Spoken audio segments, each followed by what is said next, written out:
This cosplay reality show fostered cheating in real cosplay contests, decimated the reputations of its cast, pushed that cast to physical exhaustion and hospital visits, and infuriated cosplayers. I know not everybody understands cosplay or its contests, but I'm gonna make sure you do, because I have painfully analyzed each episode to point out the misrepresentations, poorly aged ideologies, and immeasurable amount of cringe of the very first cosplay TV show, Sci-Fi's Heroes of Cosplay. Please subscribe. First, we gotta go back in time, because in the early 2010s, cosplay just wasn't something the general public knew about. But it was still a big enough subculture that major TV networks were starting to think about cosplay reality shows. Ideas like The Real Housewives but cosplay, or Big Brother but cosplay, were being bounced around. They were looking for the catfighting reality TV gold that was the height of media at the time. But the cosplayers weren't having that. Yaya, who would eventually become the pseudo-host for Heroes of Cosplay, wrote in her book, "One day soon, a cosplay show would be made, and there would be no telling how good or bad it would be. I wanted to be part of the show that did get greenlit, so that I could have some influence on how cosplay would be shown to the world." And for better or worse, she was. She goes on to say that Heroes of Cosplay was bounced around from multiple production companies and changed concepts several times. At some point, the show was just going to be about Yaya. At some point, they wanted them to all live in a house together. They asked her to give them the names of her frenemies. And as time went on, other cosplayers got on board to push for a concept that would show the world what cosplay really is. And after a lot of back and forth arguing, guilt tripping, manipulation, and a phone call in the middle of the night, it ultimately got picked up by 51 Minds and Sci-Fi and would start shooting in 2012. Yaya would be the host, with 8 other cosplayers signed onto the cast. And thanks to those people, it wouldn't be Real Housewives, and it wouldn't be Bad Cosplayers Club. But production was going to fight for reality TV gold. And they decided that the most interesting thing about cosplay was its competitions. Each episode would focus on one con that all or some of the cast would be attending, but prior to the competition part of the show, there would be scenes of the cast members making that cosplay. So now the show not only has the problem of introducing cosplay, but also cosplay contests. Because instead of inventing their own insular competition format, akin to like Ink Master, or I don't know, Project Runway, they decided that they would send the cast to real, regular cosplay competitions happening at real cons where real cosplayers with no association to production would also be competing. We'll talk about the problems that caused later. For now, here is an entire recap and roast of every episode of Heroes of Cosplay. But I want everyone to remember that the cast had no say in how they were presented or edited. Do not go harass any of the cosplayers involved in this show, because I'm sure most of them are mortified that they were even part of it. Episode 1 has the immediately difficult task of not only explaining what the show is about, but also what cosplay is in general, as this would have been what a lot of people's first introduction to the hobby was. And this is what they were told.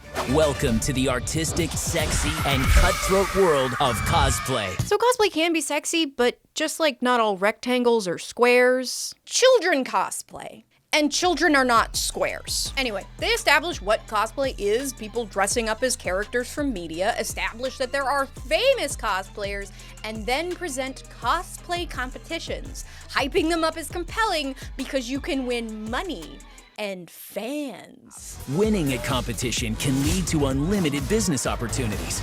The competitors are ruthless.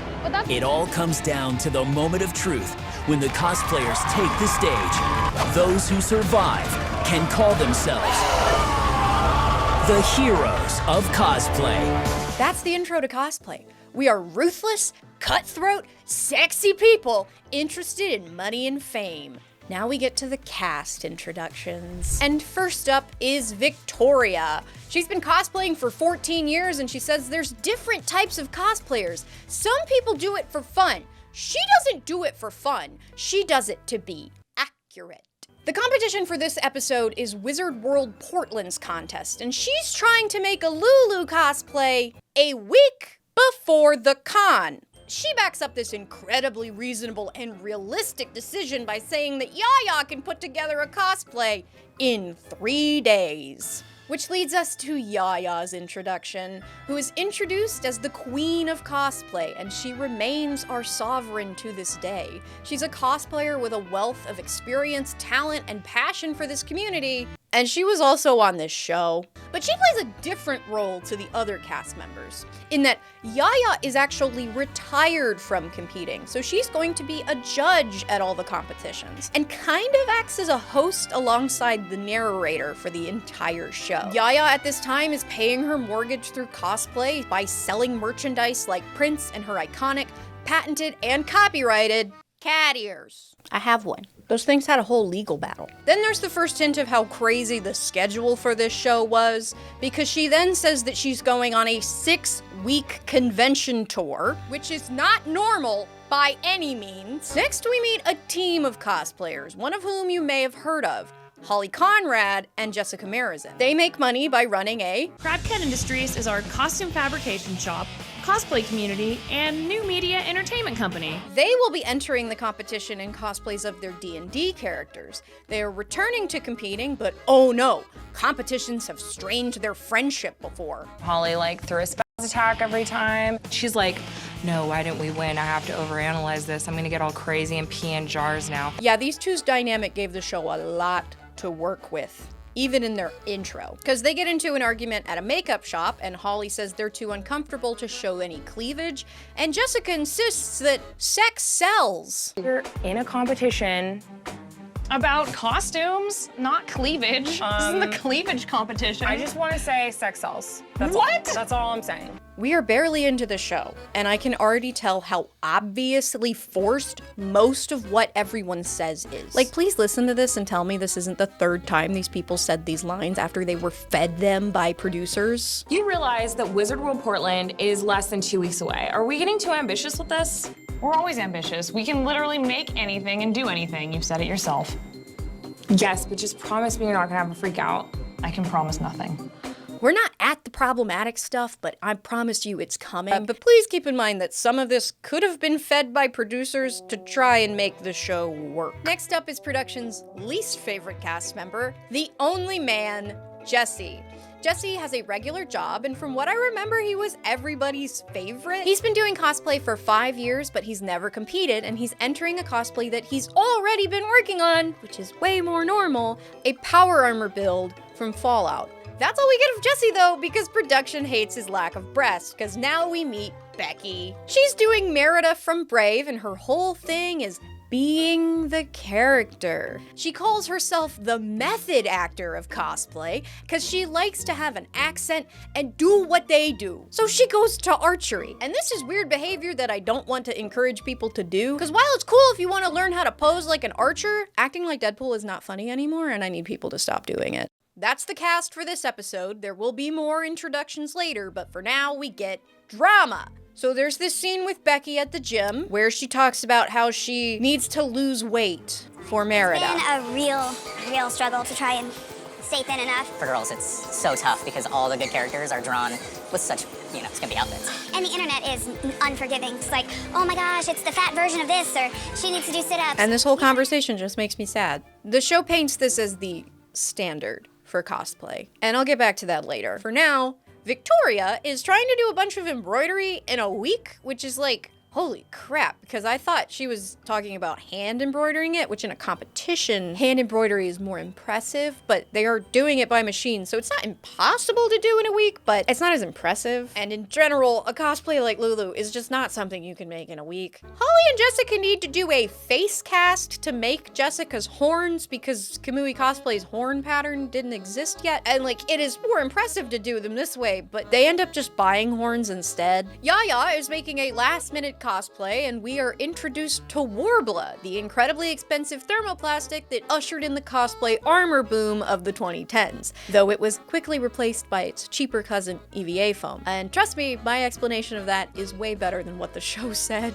Becky is Sharpie dyeing a wig, which is the worst way to dye a wig because you have to go through the entire thing and it will leak on your face. Rit dye did exist back then. I don't know what the hell Becky is doing. We get to see Jesse try to sit in his car in his cosplay, but that's all we get of him. We find out that the judges for the upcoming competition are the late Jason David Frank, Jesse Snyder, and Yaya. Some of the cast is worried about Yaya being a judge, presumably because she's the only one that knows how to sew. Before the competition, we get a look at the con and a little more drama. Yaya says she has to appear like she deserves to be a judge when she's judging with an actor. They do some fake voiceover, like Yaya is getting this grand introduction. Ladies and gentlemen, welcome to the floor, Yaya Han.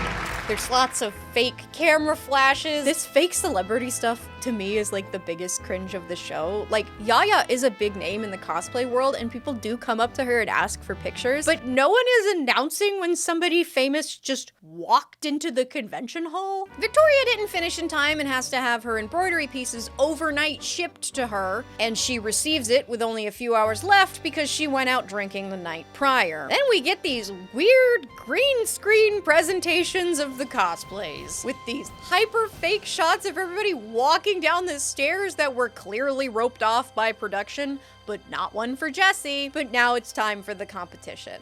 You would think that at this point the show would have explained how cosplay competitions work, but the show explains very little. So here is my very quick animated explanation. This is Karen. She's worked on her cosplay for 6 months and wants to enter it into a craftsman contest, a contest where the winners are determined by how well made that cosplay is. She either applies for the contest online or in person at the con, and when she signs up, she gets a time slot for prejudging, which is where she'll go into a small room with the judges where they look at her cosplay up close. The judges are fellow cosplayers with enough experience in competitions, sewing, and armor making that they are well equipped to determine how well made that cosplay was and are able to sniff out any cut corners. They flip the hems of her dress to see how it's finished. They take a close look at her wig and determine how well styled it is. Somebody shakes her prop to make sure it's not falling apart, and they ask Karen a bunch of questions. She spits out 3 minutes of word vomit about how she made that cosplay before she's ushered out of the room. With Karen gone, the judges compare her cosplay to everything else they've seen that day, and before the stage show ever happens, they are 90% sure of where she ranks in the competition. Hours later, Karen takes the stage, strikes a couple poses for the audience, and then waits with everyone else for the awards to be announced. Karen doesn't win anything because she hot glued her hem, but she had fun, and next time maybe she'll actually sew it. The thing I want everyone on board with is that cosplay contests are often determined long before the stage show. What matters is the time spent making the thing well, and the decisions are made in prejudging when the judges look at the cosplay up close. But what I just described is how cosplay contests work now in 2024. In 2013, while cosplayer judges were on the rise, it was still very common to have judges that were industry guests, like actors, because that was a common practice since the inception of cosplay contests. So you're gonna see a lot of that in this show, but what you're not gonna see is anything else I described, because sci-fi paints a very different picture. The show makes no effort to point out that 2 out of the 3 judges have zero idea how cosplay works, though they briefly have Yaya say a few things about what they are looking for. Our showmanship, craftsmanship, and difficulty. Prejudging isn't mentioned at all, but I do not know if at this time that this contest had prejudging. But then my question would be, why would you contract this contest to be part of the show if it didn't? And remember, this isn't an insular contest. This was a real costume contest open to the public, and there are a bunch of people not in the cast who also entered this. They also do this really weird thing where they have the contestants talk on the stage and answer questions, and this is something I've only seen at bad costume contests. They give Becky the mic and she continues to role play at everyone. Jesse spins his gun and Yaya is impressed. Holly and Jessica go up and the MC says tiefling wrong. The tiefling. And last up is the engineer, and not Victoria, because she didn't finish in time for the awards. Becky gets an honorable mention. Second and third place are not in the cast. Holly and Jessica get best team. And first place is commercial break. Did you know running around on old websites looking for ice cold tea and downloading YouTube videos from that one website everybody uses could be dangerous? Some of those pop-up ads are not just trying to get you to download mobile games. Some of them are trying to fill your computer with malware. That's called malvertising. And if you happen to click on one of those ads, it can send your IP address and configurations to hackers looking to fill your computer with malware. That's where today's video partner, NordVPN, comes in. Their threat protection blocks those ads and keeps your browsing safe and smooth. Plus, it will also scan your downloads for malware. And you can get an exclusive NordVPN deal plus 4 months extra if you go to nordvpn.com/SarahSpaceman. NordVPN's threat protection can also save you from phishing scams. That's where scammers pretend to be somebody you know or something you use, like a bank, to try to get you to input your bank information into a fake website. But NordVPN can recognize those malicious links and warn you when you're on a sketchy website to protect you from giving scammers all of the money in your bank. So if you want to protect yourself and also get the added benefit of being able to trick the internet into thinking you're in a different country so you can watch old 2013 cosplay reality shows that might not be available in your country, then hey, did I mention that you can get an exclusive NordVPN deal plus 4 months extra if you go to nordvpn.com/SarahSpaceman. And hey, it's risk-free with Nord's 30-day money-back guarantee. nordvpn.com/SarahSpaceman. First place is also not in the cast, and Jesse wins nothing and is sad. And that's episode 1. It taught us nothing about craftsmanship, gave zero explanation of why some things won and others didn't, but it did teach us that being thin and doing a character voice is important. Victoria doesn't know how to work on a realistic timeline, that Holly and Jessica have a toxic friendship, and that Jesse is irrelevant. So what did cosplayers think of the very first cosplay TV show? They hated it. They thought it was a gross misrepresentation of cosplay as a whole, but especially cosplay contests. They were absolutely disgusted by the conversation on bodies, disappointed that the show only focused on contests and not the having fun part, and were generally disappointed that the show seemed to be catering to a general audience and didn't have them in mind. People were excited for this show to come out. Some people saw it as a way to legitimize this hobby to their family members who didn't understand it. And when they showed it to those family members, they showed them cutthroat, sexy, money, fame, please? I understand that a niche subject like cosplay has to be approached really carefully when it's being made for a large platform like TV. But there are plenty of shows that can bring an unfamiliar audience into the world of its subject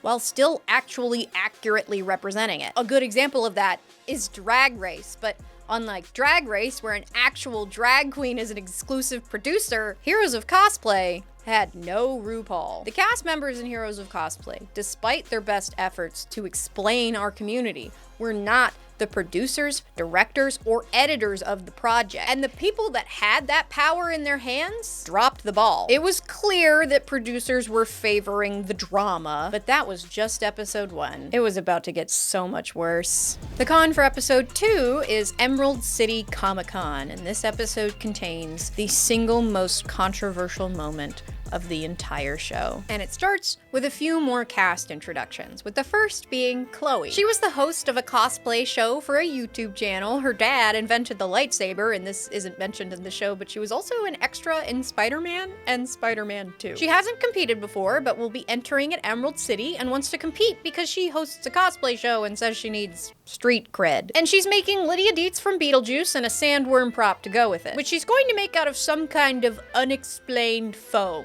We don't find out what the foam is or how she's going to do it, but she does buy the biggest can of barge cement that I have ever seen. And she ends up getting some help from Holly and Jessica for the thing's head. The next introduction is Monica Lee, who's been going to Dragon Con since she was 12 years old and is doing a steampunk Poison Ivy cosplay. And I had to Google it, but that is fan art of Poison Ivy by the pretty famous fan artist No Flutter. But there is no artist credit in the show, and in fact, every time someone does a fan art cosplay, the artists are never credited. They also established that Monica is best friends with Jessica Negri, who I don't think I have to introduce because she is and was one of the most famous cosplayers in the entire world. Oh, but her prestige and fame will not be recognized on this show because Negri, for some reason, is not on the cast. Monica introduces Jessica as... Her shtick is that she kind of likes to cosplay sexy characters and put her body out there. The camera then zooms in on her boobs. I didn't do that. That's what it does. Then there's this drama with Monica's mom who doesn't want her daughter doing sexy cosplay. It's cute, but you're not gonna have your boobs hanging out like that, are you? Yes, I'm gonna put my boobs everywhere. Please tell me you're wearing underwear under here. Stop nagging me. Monica also apparently had a summer job working for Yaya, making those cat ears, and they established that Yaya is her mentor. And Yaya steps in on the Mama Monica drama. And oh boy. I'm a little worried that Monica will be seduced by Jessica's sexy cosplay style and forget about the importance of craftsmanship that I've instilled on her. So YouTube's content ID system really hated this clip, so I'm just gonna read you verbatim what Yaya says here. I think Jessica and we approach cosplay from different angles. You know, for me, it's all about the craftsmanship, really paying a lot of attention to detail. The content that Jessica Negri puts out really displays cosplay in the wrong light, and I don't really want my little Monica to go down that path. She doesn't ever produce anything that showcases anything beyond sex appeal. And I think it's okay to show sex appeal in cosplay. I do it myself, but you've got to have a balance. I really wish Monica would maybe follow me in my footsteps more than just going to have fun with Jessica. As time goes on in your cosplay career, it is definitely tempting to just go for the easy, cheap route. You have to promise me that you're not going to sell yourself short. We will unpack all of that later. For now, we meet another cast member, Riki, also known as Riddle, also known as the judge that was horrified by Joe getting shooed off stage at DreamHack last year. At the time of the show, she'd been cosplaying for 10 years and wants to work in costumes for TV and movies, and hopes that competing will get her there. She'll be doing a Hell Girl cosplay, and she's doing a super complicated process for the prop for her Hellboy hand from what I can tell, but the show doesn't explain this at all. She's doing sculpting and mold making, meaning that she hand sculpted that thing, made a mold of it, and then cast it in a specific kind of resin that would stick to the sides. This is a super complex, very expensive process of prop making that is used by like movie professionals. She's doing top tier work here, and the show doesn't point it out at all. Next, we rejoin Jesse, who is doing steampunk for the camera. He's doing a steam trooper, that's a steampunk stormtrooper, and the only other scene we get of him this episode is him using a vacuum former when the power goes out. But that's all for poor Jesse. It's time to go back to Victoria, who, if you didn't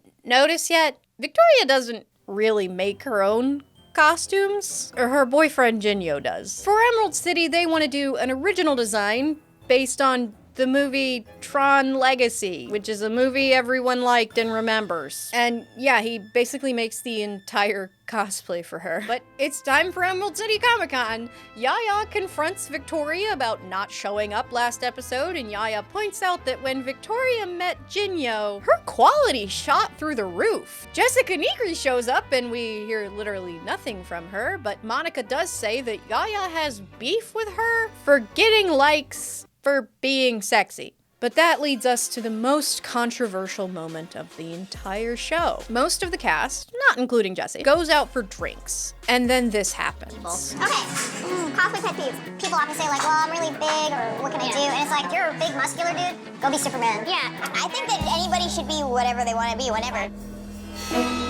But the thing is if a 300-pound person wears Superman and they put themselves out there and then it gets on the net, how is that going to help? I guess, but do you think that because of that they shouldn't dress up as Superman? A lot of people can't handle, you know, that criticism. Well, the thing is, Chloe, she's very much so a newbie and she's really like a little bit naive. I feel like as a cosplayer you need to have the responsibility to know what you look like. You have to really look at yourself in the mirror and know that if, you know, my boobs are out, I'm going to get comments. I don't know who made up these rules. There's like some grand cosplay lord who's like, you shall not cosplay something if you are overweight. That's ridiculous. Cosplay is about having fun and being who you are and who you want to be. Swallow that hard for now. We'll talk about it in just a second. But I want you to keep one thing in mind. Who exactly said the Superman thing? Jesse is finishing his costume in the hotel room, but nobody cares about him. It's time for the contest, which means it's time for those weird spinning green screen shots again. Jesse even gets his helmet going on his head. Wow.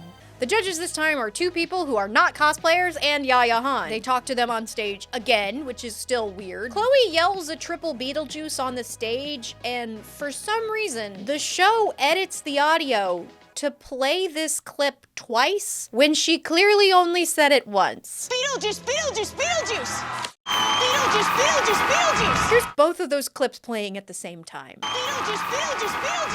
It's the same audio clip. Victoria does make it to the stage this time and shows off the dress that Jinyo made for her. And Yaya asks her directly on the stage how much of the cosplay she made herself. She apparently only made the overskirt. Monica goes up and we get another Negri shot, but not a word from her. The other judge says that she didn't see her acting like Poison Ivy and gets booed by the crowd. Some of those boos are probably fake, but it's really weird and Monica's traumatized and Negri comforts her. Jesse gets a laugh out of the grumpy judge and a kiss from his partner, and it's time for the awards. Third place is not in the cast. Second place isn't in the cast either, and neither is first. No one in the cast wins. Wow, y'all sure did set these people up for success, didn't you? What a compelling show. While I'm giving a lot of grace to the cast, people around this time were not. A lot of people were placing the blame squarely on the faces of the cosplayers who were part of it. And obviously, I really hate what production did here, but it cannot be denied that the cast did some controversial things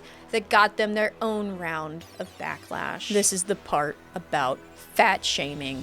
So this moment and Becky's insecurity moment in the gym would go on to be the most controversial moments that came out of the show. I agree with Chloe. Anyone should cosplay whatever they want, and you should not care about what other people think of your cosplay. With Becky, it's obvious that this is something that she felt insecure about, and that's an issue for her and her therapist or her doctor. My problem is that the show decided to paint this as the standard for cosplay, and not a personal struggle that Becky deals with. The dinner conversation, though, this rightfully caused quite a stir, but maybe not for the reason you might think. Here's what each person said in that segment, and you might think, wow, people were probably really mad at Riki. But actually, it seems like people were way more angry with Yaya. In Yaya's book, she says that this scene decimated her. Within minutes, my Twitter and Facebook blew up. Seemingly endless comments appeared on my feed. They all condemned me as a fat-shaming bitch. I got emails, tweets, and direct messages that told me what a horrible person I was. My follower count dropped. Several people said that they threw away my signed merchandise. In short, I got canceled. But notice how what Yaya said about Chloe is in a confessional, and how Yaya doesn't mention largeness in the know what you look like statement. She mentions boobs. This is what Yaya says she was actually talking about. I was shocked to watch a scene where a comment I made was edited to sound as if I was telling plus-size cosplayers to be aware of how they looked, when actually, I was talking about myself, sharing how I take a moment to get into the right mind before walking into a crowded con hall in a costume. Making disparaging comments about plus-size cosplayers is something I would never ever do. We were still under contract, so I couldn't openly talk about what happened behind the scenes. I made a statement on my Facebook page that reiterated my belief that all people of all sizes and skin tones could and should cosplay. However, despite doing so, the incident was brought up in professional settings and in my personal life again and again. So I kind of thought people were mad at Yaya for calling Chloe naive because she disagreed with Riddle, and for saying cosplayers have to be able to look in the mirror and know what they look like, but ignoring the statements from her book entirely, and just looking at what she said at the dinner table. She never said anything about fat people. She said boobs. But I could totally see how people were mad at her with the way it was edited. But what I was shocked to find out, after I looked through lots of old Facebook posts, was that people thought that Yaya was the one to make the Superman comment when that was said by Riki. Riki, for her part, did make a Facebook post on August 21st after the episode saying, Yaya has received a lot of flack for a comment that was mine on Heroes of Cosplay tonight. I've only watched the episode once and I will rewatch it in the morning, but I know what I say when this topic is brought up. Quote, anyone can cosplay, but if you're 300 pounds and cosplaying as Superman, be prepared for awful comments on the internet, or anytime you put yourself out there. I hate the idea of someone getting discouraged from cosplay because of crappy comments online. If you think it won't affect you, go for it. My comments aren't meant to discourage a new cosplayer. It's meant to inform a new cosplayer. There are negative sides to cosplay. Sadly, one of them is and always will be internet comments. My statement is meant as a warning, not as a judgment. If you see someone bashing Yaya about my comment, please inform them correctly. People in her comments were responding with, fat people know this and don't need your warning. What's super weird, though, is that Riki's comments were all very understanding, and were mostly just trying to inform her of how she was wrong and how she caused harm. But over on Yaya's Facebook, they were attributing the Superman comment to her, because this was 2013, and if you didn't have a DVR, you couldn't go back and watch it again to know for sure who said it. Riddle had a bad opinion. And sure, her perspective is shaped on her experiences with comments online. Her opinion boils down to don't expose yourself to a disgusting culture. But that ultimately leaves the blame on the larger body instead of the actual problem, the people online. I also highly doubt she still holds that opinion after all of this time and after she had all of these people tell her directly why it made them upset. What's more important in my analysis of production's bullshit is that if production gave a single fuck about the people and larger bodies watching, they would have cut that out. Production knows that this was the first intro to cosplay that some people would have, and they wanted fat people to know that they weren't welcome. You get to decide how you feel about that, but no matter what bad opinion somebody had 10 years ago, that's no excuse to go harass them. And especially now, when negative engagement is a good thing for most people, if you do not like what anybody said on this show, just block them. The meanest thing you can do to someone who has a social media following is ignore them. So block them, okay? Don't go bug anybody, I'll call your mom. Or comment below so the engagement goes to meat. Now for episode 3, where Riki does another thing that might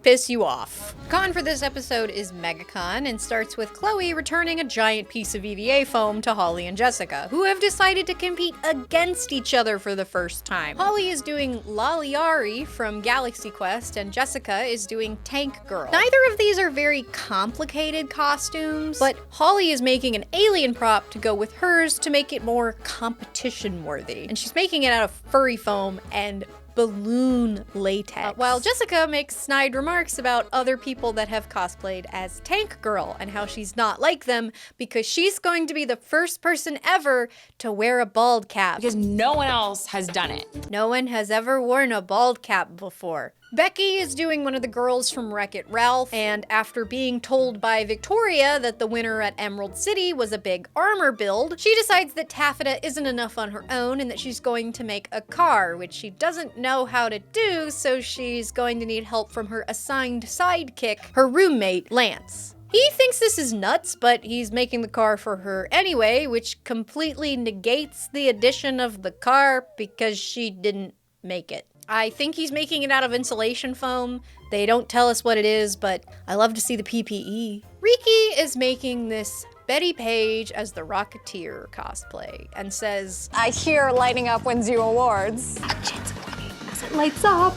Is this where people's obsession with lighting up came from? Was it this show? Riki is doing complicated molding and casting for this again, and the light she ends up putting in it is some kind of emergency light, and the show acts like this is the most impressive thing about the costume. She sculpted, molded, and cast that rocket pack and the helmet. She made a beautifully tailored leather jacket. I mean, she probably knows that the light is just some extra pizzazz, but production really wants to focus on the stuff that most people understand, instead of actually getting everybody on board with how impressive all the other stuff she did is. I'd even take them just mentioning the material names so that people could go Google and find the Smooth On YouTube channel. And man, I wish they would have given any kind of nod to that leather jacket. We don't see her make it, but that doesn't mean she didn't make it, right? At the con, Becky's box is busted and there's pieces of the car missing, and they both have a little bit of a breakdown about it. Then they have Riki explain that sometimes cosplayers bring more than one cosplay to a con. You have your competition costume that you compete in and your walk-around costume that you wear to the con. I'm not making fun of her here. I'm making fun of the fact that production even thought they needed to explain that. Basically, production thinks you're stupid. Oh, and when she's getting dressed, she's rehearsing what she's going to tell the judges, which is cute because this is how most of us prepare for prejudging, but prejudging has still never been mentioned. So she's practicing what she's gonna tell them on stage, I guess. The main problem I have with the talking on stage stuff is like, it's a contest about how well made a thing is. we should not also be judging people's public speaking abilities. Jessica needs help getting her bald cap on, and she insults herself because she's mad because she thinks Holly's costume is better.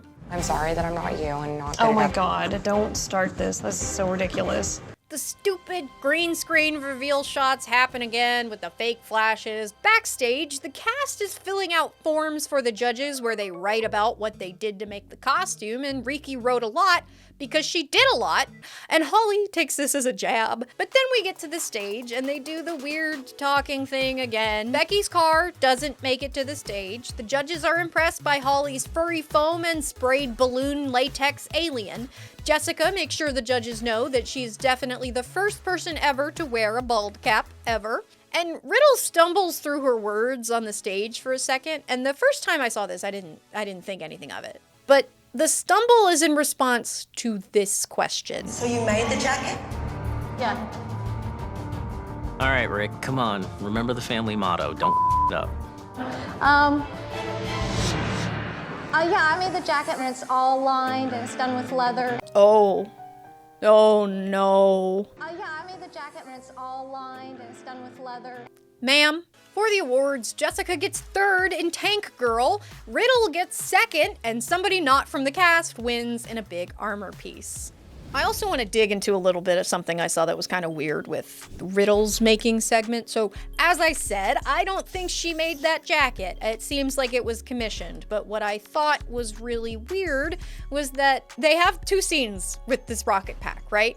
In one, Chris comes in and there's some drama about a bad placement on the mold. And in that one, the rocket pack is unpainted. The second scene is the one I talked about with the light. And in that one, the rocket pack is fully painted. But both Riki and Chris are wearing the same clothes. I think they just pulled out like a failed cast of the rocket pack to make some fake drama for the camera. And that just goes to prove how fake this show was. But what's important is that we can assume that these are on the same day. On top of that, Riddle also seems to be sewing and ironing something while this is going on. She never says what, but there's pattern pieces on the table that look like they are for the jacket. But she says in the scene with the light that she's leaving for the con tomorrow. So I end up finding this flare emergency light and it doesn't fit up into the rocket pack. And I'm like, because I'm like pretty much leaving the next day. And you absolutely cannot make a jacket like that in a single day. Plus, this was shot in 2013, and the first instance of Riddle wearing this cosplay was in 2011. But the pattern even being there threw me off even more, because her having the pattern means that maybe she did make it herself. And I searched hard for in-progress photos on both Riki's socials and the socials of the commissioner, and I found absolutely none from either of them. Riki has plenty of the helmet and the rocket pack being made, so I know she made those, and those alone are super impressive, but I never found a single progress photo of the jacket. And over the years, Riddle has posted this cosplay many times, but she has been inconsistent about crediting who made the cosplay. Most posts just credit herself, but there are a few posts where she does credit the commissioner, but does not specify what he did for the cosplay. Her having the pattern threw in a wrench for me, but it is possible that the jacket was a collaboration between them. But the biggest thing is, on stage she said, "I made the jacket," and it is not inherently cheating to go into a costume contest with a piece that you yourself didn't make or had help making, as long as you are honest about that. Someone else had a hand in this cosplay and was not credited. Maybe she did credit him on stage and they just didn't show it, but from what they showed, she lied on stage, thereby cheating in a costume contest that she did place in. But I can also understand how much pressure she was under. Riki competed in this because it's a really impressive and beautiful cosplay, and she wanted to show it off on TV. And I really don't think she would have even competed in it if it wasn't for the TV show. At this point, you might be wondering who even made this show, because it's pretty clear by now that they had very minimal knowledge of not just cosplay, but it seems like they barely did any research on the people that they had in the cast. Like, don't you think a reality show would revel in exposing someone for straight up lying on stage? Shockingly, they were not cosplayers. They were a bunch of reality TV people. The show was produced by 51 Minds Entertainment, whose head and the head of Heroes of Cosplay was Mark Cronin, who went on to be the creator of an actually successful show, Below Deck, which is also known for sneaky audio dubbing edits. I was able to find an article that painted a pretty clear picture of why he had so much interest in our community. Money and sex. If you assume the world of cosplay is filled with social misfits confused about their priorities in life, you're in for a surprise. These people are very good at what they do and turn their skills into a highly successful business. Most of these folks started in cosplay for a goof or a lark. Now they have massive fan followings, merchandise lines, product endorsements. The stakes are huge, especially when it comes to costume contests. The article goes on to point out that 8 of the 9 cosplayers featured in the show are female. Mark's thoughts on that were, male characters tend to be simpler. Lots of body armor and weaponry and spandex and capes. They're usually nowhere near as interesting and intricate or sexy and cool as the costumes worn by women. And let's face it, female sexuality is a big part of comic book art and a big element in the con world. The producer himself said outright that he cast the show based on wanting to feature hot women and then made a show that actively shamed those women for being hot. I have no way to know if this is true, but from my own experience, I can say that the cosplay community has more women and queer people in it than it does men. So I could understand why the cast of a cosplay show would be primarily female, but when the reason is titties, that pisses me off. You sought out to make money off of our community on the breasts of those within it, and you chose to laser focus on the very few costume contests that give out money, essentially boiling our community down to mammary glands and cash. Though he does acknowledge in the interview that it can be a pricey undertaking. You might win $500 in a costume contest for an outfit that cost you $2,000 to make. But you're stepping into the shoes of greatness. Yeah, no dude. Nobody is competing for money. We do it because it's one of the few ways that we as cosplayers can have our work critiqued by our peers. Critique is an integral part of any art form, but unless you're in an educational setting, it's pretty hard to get feedback from experienced artists on your work. But cosplay contests are how we do that. They are how we motivate ourselves to outdo ourselves. It's not about money or fans for us. It's about the experience, the backstage camaraderie, the on-stage adrenaline. But no, they cherry-picked costume contests that give out monetary prizes when most do not, because they wanted stakes that normies could understand. Anyway, this is where I literally shouted, "Oh no!" because the next episode's con is anime Matsuri. It's an infamous con, okay? This episode starts by explaining that this is the first anime convention of the series, and that anime conventions only have skit contests, and that craftsmanship is valued more here than it is at the comic conventions. Maybe because they don't get actors to be the judges? Also, not all anime conventions only do skit contests. What we've seen so far in the contests are actually called walk-ons, which is just walking on the stage, posing for like 10 seconds and then leaving. But skits can be a couple minutes long and are just any kind of performance. Yaya is doing a calendar shoot in this episode and is putting on a bunch of cosplays, and her Jessica Rabbit corset is uncomfortable to the point that she has to cut the laces. I have questions. Was this production-forced anti-corset propaganda? Victoria and Monica are doing Fushigi Yugi cosplays, and Victoria gets a job with a con and has to be gone for a week while Jinyo makes her cosplay for her. Monica has an interview with Blizzard. Why why did you change the way MMOs are, you stupid fucking company? I hate you so much. And they do this totally real interview with the camera crew that's totally not a paid spot for Blizzard's advertisement. Monica picks out fabric with Jinyo and not Victoria, and later Victoria complains about Jinyo's work. Holly and Jessica's project for Anime Matsuri is famous internet cats in the Cats the Musical art style, because Japanese cats are huge. If the anime people don't know what it is, it's just gonna be a disaster. please remember that this was shot in 2013. At the con, we finally get a mention of prejudging! Woo!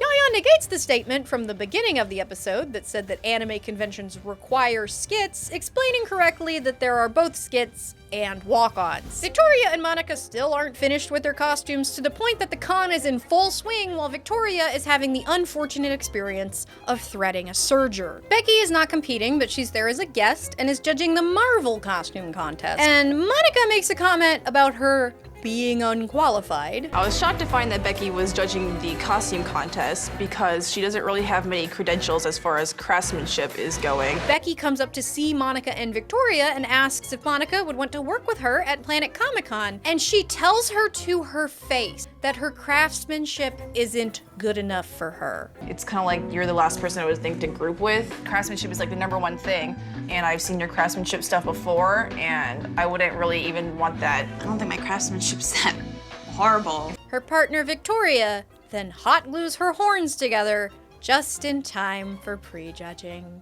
Holly and Jessica are painting their bodysuits while getting dressed, but these are honestly really cute. I kinda really like these cosplays. Like, unironically, I think these are really cute. Yaya does prejudging in full-ass cosplay, which I know she doesn't normally do. And the other judges are finally qualified and experienced cosplayers. We've got the God Save the Queen fashions, an incredibly talented pillar of the community, someone who production just got the subtitle of World Cosplay Summit.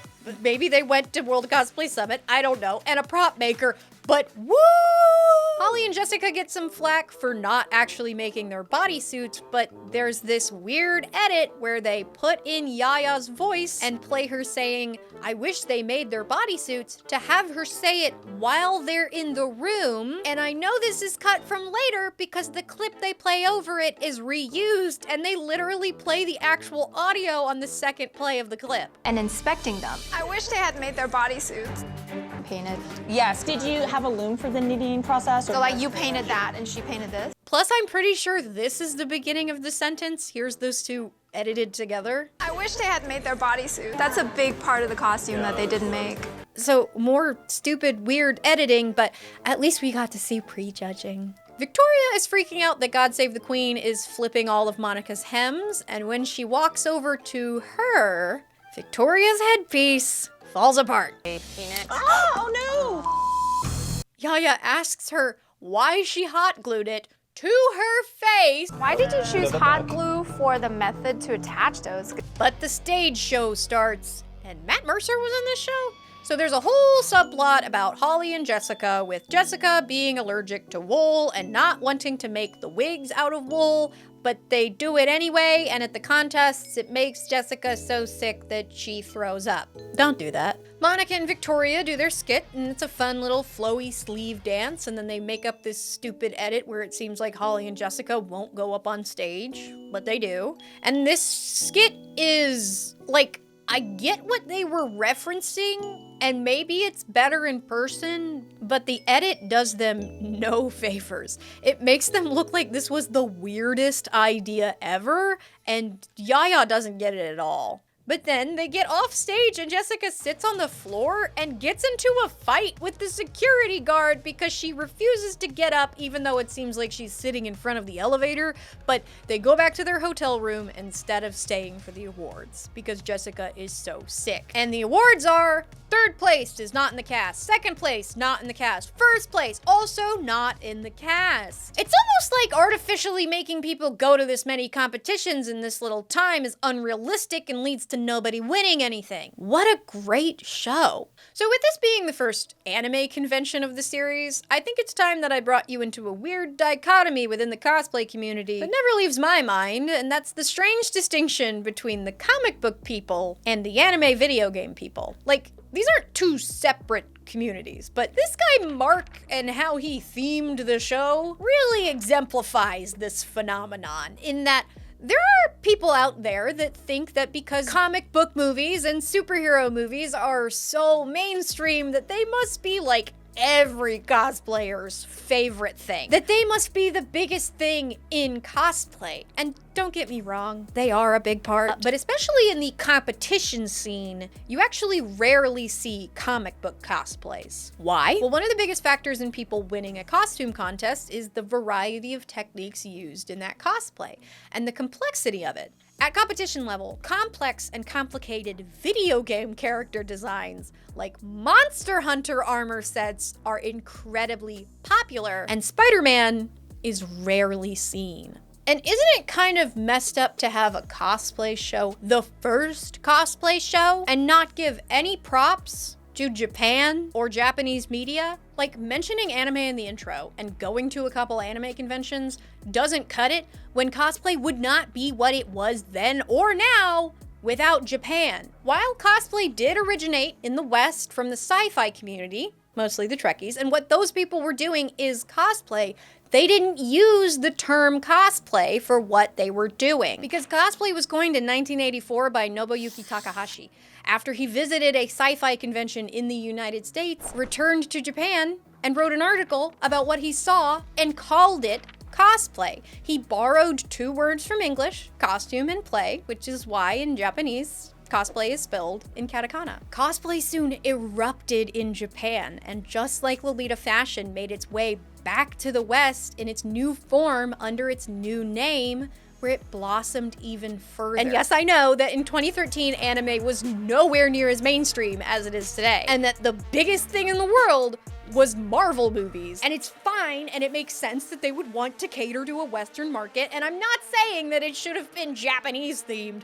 That would have been weird. But to ignore and not educate people on where cosplay came from and how it came to be when you have many women and a man right there who could tell you all of this information about how integral Japanese culture is to what cosplay is and was in 2013 is just sleazy. You are sleazy, Mark. And his sleaze even leaked onto innocent bystanders. Next up is the two-part season finale, where the problems with filming a TV show in real competitions really came to a head. Episode 5 and 6 are a two-parter on Planet Comic-Con. And these two episodes would also end up having some of the most controversial moments.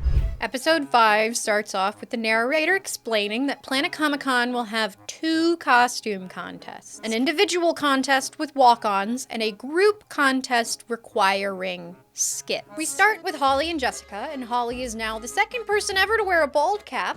They meet up with Becky because, unlike Monica, they will work with her. But they have some trouble finding something they actually all like, with Becky revealing that she's a Disney adult and only a Disney adult. But they compromise on a DreamWorks property with How to Train Your Dragon. Becky will also be doing the individual contest, and for that she's doing BioShock because of course that's her favorite video game. And she makes her roommate figure stuff out because she wants an air cannon to shoot roses. And later they have a dragon making party that features two whole Game Grumps.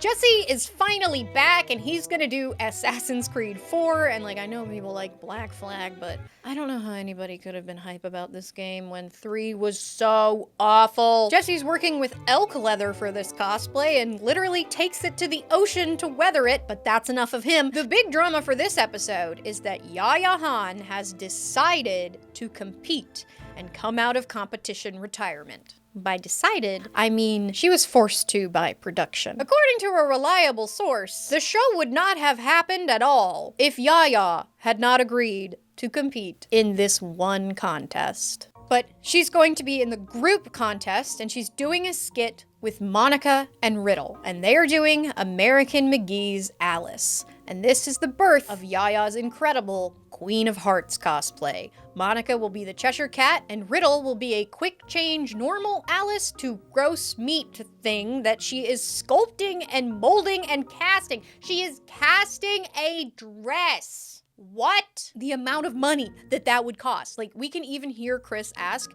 You know this is probably like another $200 here. this kind of casting is so incredibly expensive. But later we get to watch the Atlanta ladies practice their skit, and Monica calls Yaya a pageant mom. Chloe is doing the individual contest and has a very cool Hello Kitty sewing machine and doesn't seem to know how to thread it. But she's doing Gage from Borderlands, the video game, not the movie they just made. Victoria is doing a comic book hero out of comic books and is making Jinyo make it out of literal paper, but he's doing some cool stuff. And it's time for the con. Jinyo is not finished with Victoria's costume, and they will have to work on it all night to finish it. And surprise, surprise, the paper skirt is ripping and Victoria is not happy about it. Meanwhile, Becky hasn't seen the air canister prop that her roommate made for her, and Becky isn't happy about it. 2 rose petals? And it's time for the individual contest. The skit contest will be next episode, but we are informed that 2 contestants from this one male and one female, will be presented with championship belts. And I know this is 2012, but this isn't sports. We don't need gendered awards. Before Jesse goes up, his cosplay pops apart right there on the stairs, but he makes it on stage and the judges are impressed with his handmade cosplay. And his partner is excited and is very cute. Victoria goes up without the skirt, but Lance is still messing with the rose thing. But they go on stage and it works. But this is why people have no glitter, no rose petal rules. Like, you know you're throwing around trash for people to pick up, but Lance does get credit for the podium thing. Chloe goes up on stage with her robot and acts like a random XD girl to the judges, and the winners are: Best Male is not in the cast, Best Female is not in the cast, Best Male Video Game is not in the cast, Best Female Video Game is Chloe. Third place is Jesse. Second place is not in the cast. Best in Show is also not in the cast, but we get a cut-in of a what from Becky on the Best in Show. Jesse gets a cute hug from his partner, and we move on to the second half of Planet Comic-Con and the group skits, where the drama gets turned up to 11. Episode 6 starts with the con already going on, and we get a totally not production arranged night out scene with the entire cast, except for Jesse again, who would have totally still been at the con. But drama, big drama. Holly confronts Monica about what she said about Becky. I know that Monica said a couple things to Becky. You said a few things that kind of struck a chord with me personally, with like telling someone that they're not on your level and saying that you are the last person that I would think of is like kind of rude.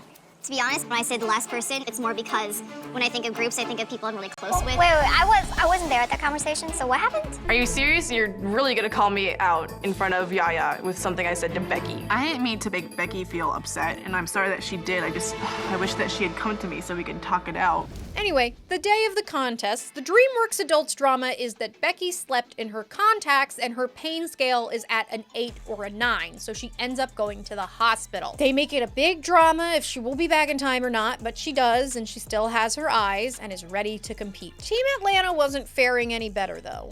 We do get this one thing about how Yaya's crown attaches with magnets, but everything quickly gets derailed because Riddle is feeling very sick. She only gets worse and ends up vomiting, and Yaya wants to pull the plug. Holy Brian, holy. But Riddle insists on doing it. And I just gotta say, if you are doing a contest and you feel sick, even if you are doing a skit, just don't compete. You don't get extra points for having a fever and not being in bed like you should be. But both Becky and Riddle still go for it, and that means it's time for Team Atlanta Green Screen. Strangely, prejudging does get mentioned for this episode, but not the last episode. And this was the same con, but the judges are a Kansas City-based costume designer, a comic guy, and a prop maker. So 2 out of 3, but at least we get to see the prejudging. The costume designer refuses to flip Yaya's seams and says, You're welcome to flip my seams if you'd like. That's all right, we trust you. And Yaya is crushed that they won't get up. During DreamWorks Adults prejudging, Holly has bound their boobs to make them flat because they're cosplaying a male character, and oh god, it's way too tight and needs to be cut off. I don't know why, but the boob piece really hurt me. I think I did it too tight. And the judges don't get up for them either. It's starting to seem like the people at this con didn't like the cast or the crew. Backstage at the contest, Team Atlanta is still mad about the judges not flipping their seams and are bummed because they think that the big props of Team DreamWorks will beat their super detailed work. But Team DreamWorks still hasn't practiced or even come up with their choreography yet. The contest starts and Team Atlanta is up first. But before they go on stage, somebody in the crowd yells. Though the line sounds suspiciously dubbed in. But then, DreamWorks Adults gets into a verbal altercation with a large group of Doctor Who cosplayers.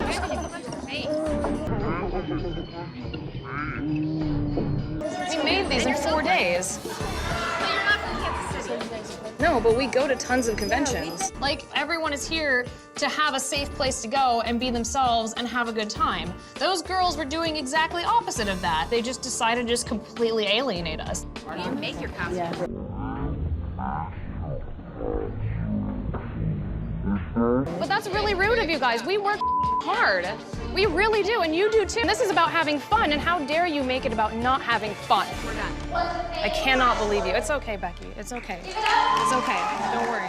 Put a Jenny Nicholson-sized pin in that one, because we're moving on to the Team Atlanta skit, which is really good. It's well done. There's pre-recorded audio, there's props, there's music, they're hitting all their cues, but then Yaya's crown falls off in her big moment. And this is why I don't trust magnets. I think me watching this show in 2014 and seeing Yaya Han's crown fall off is the reason why I still to this day do not trust magnets. But they recover, and the skit is still very good. But hey, did you notice how no one else they show had any stage props? DreamWorks Adults are up next, and despite apparently making up their choreo on the spot, which I kind of don't believe because like they also had a pre-recorded audio track for this, so like they at least kind of knew what they were gonna do, but it's cute, it's really good. And the final awards for the season finale of the first riveting season of Heroes of Cosplay, the end of this tension-building two-parter are: Best Craftsmanship goes to the Doctor Who group that was yelling at Team DreamWorks. Best Individual in a Group Performance, which is kind of a shady award to even have,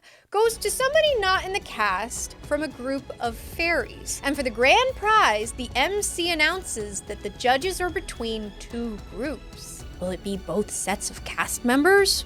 No, it's actually Team Atlanta and the group with that girl that just won that shady award. And the Best in Show winner is Atlanta! And that is season 1. 6 episodes of suffering left. But first, let's talk about the Doctor. Clearly, there was a lot of animosity between production and the con-goers during the filming of that episode, but this one is the most interesting because one of those Doctor Who cosplayers spoke out afterward. There is a Blogspot post from that 5th Doctor cosplayer, and by the way, I have no way to verify if any of this is true. This is an old post with a lot of broken links, so grain of salt in this cup of tea, but the post starts with her talking about how her group had the perfectly normal experience prior to the con of preparing for like an entire year to put together their dream group of all 11 Doctors, only to find out that the show would be filming when they went to sign up for the costume contest at the con. They were required to agree to be on the show and were only informed of the skit requirement when they signed up. Apparently, none of the other non-cast member participants knew either, because the skit requirement had only been added a day before the competition. She goes on to say that the locals felt miserably outclassed by the heroes, because they were actually told ahead of time that there were skits, and could actually put things together for it. And the Doctor lets us know that the only competitors that stood a chance was that fairy group, because they were Ren Fair actors and already knew how to do a little fairy dance. Another thing that I thought was so sus was the clearly dubbed audio clip of somebody going, "Go home, out of towners." According to the doctor, somebody actually yelled, "I love all your costumes except the sci-fi plants," causing the crowd to cheer. The Doctor Who group then cheered with the crowd because their dream of doing all the doctors in one group in competition was being, quote, overrun by people competing in our con for no other reason that they needed a place to film their heroes. Now we get to the part of the altercation that the show actually showed. Somebody in the cast yells back at them, and the doctor loses her temper. I tried to explain that this was the only chance most of us get to go to a convention, and since we can only afford to compete once or so a year, it means a lot to us. I also want to stop here because I want to give some grace to the cast of the show, because they didn't get to pick which cons that production took them to. They probably didn't know that no one had told the other competitors that there would be skits. And it wasn't their responsibility to do that. They had no control over this, and they were probably understandably upset that people were villainizing them over something that they were contractually obligated to do for production. Everybody's mad for valid reasons. The doctor then ends the post with, "I'm sorry I yelled at the heroes. I'm sorry I gave them any footage for the show. But when you sit down to a game of poker only to realize that you're against a couple of card sharks with a stacked deck, one's anger at the unfairness is not quenched by the exaltation of beating the card sharks at their own game. I make no apologies for being angry at Heroes of Cosplay, 51 Minds for producing it, Sci-Fi for airing it, and Yaya and all her heroes for being part of something so sleazy." Well, I can't 100% prove that none of the other contestants were made aware of the skit requirement prior to the con. That post did link to a YouTube video of a recording of most of the costume contest. And if you watch the other group contestants' skits, no one else has a pre-recorded track. Some groups played pop songs and posed around the stage. Some groups, including the Doctor Who group, did live audio without mics or music, which is really weird for skits because most contests will not let you do live audio at all. And they made these people shout on the stage. Here we go, now let's hello. Summon! Rough nut, tough nut, I know that's you. And as the post mentions, the fairies did have a real choreographed dance to a music track, but as they said, they were Ren Fair performers, and they just did one of those performances that they usually do at the Ren Fair.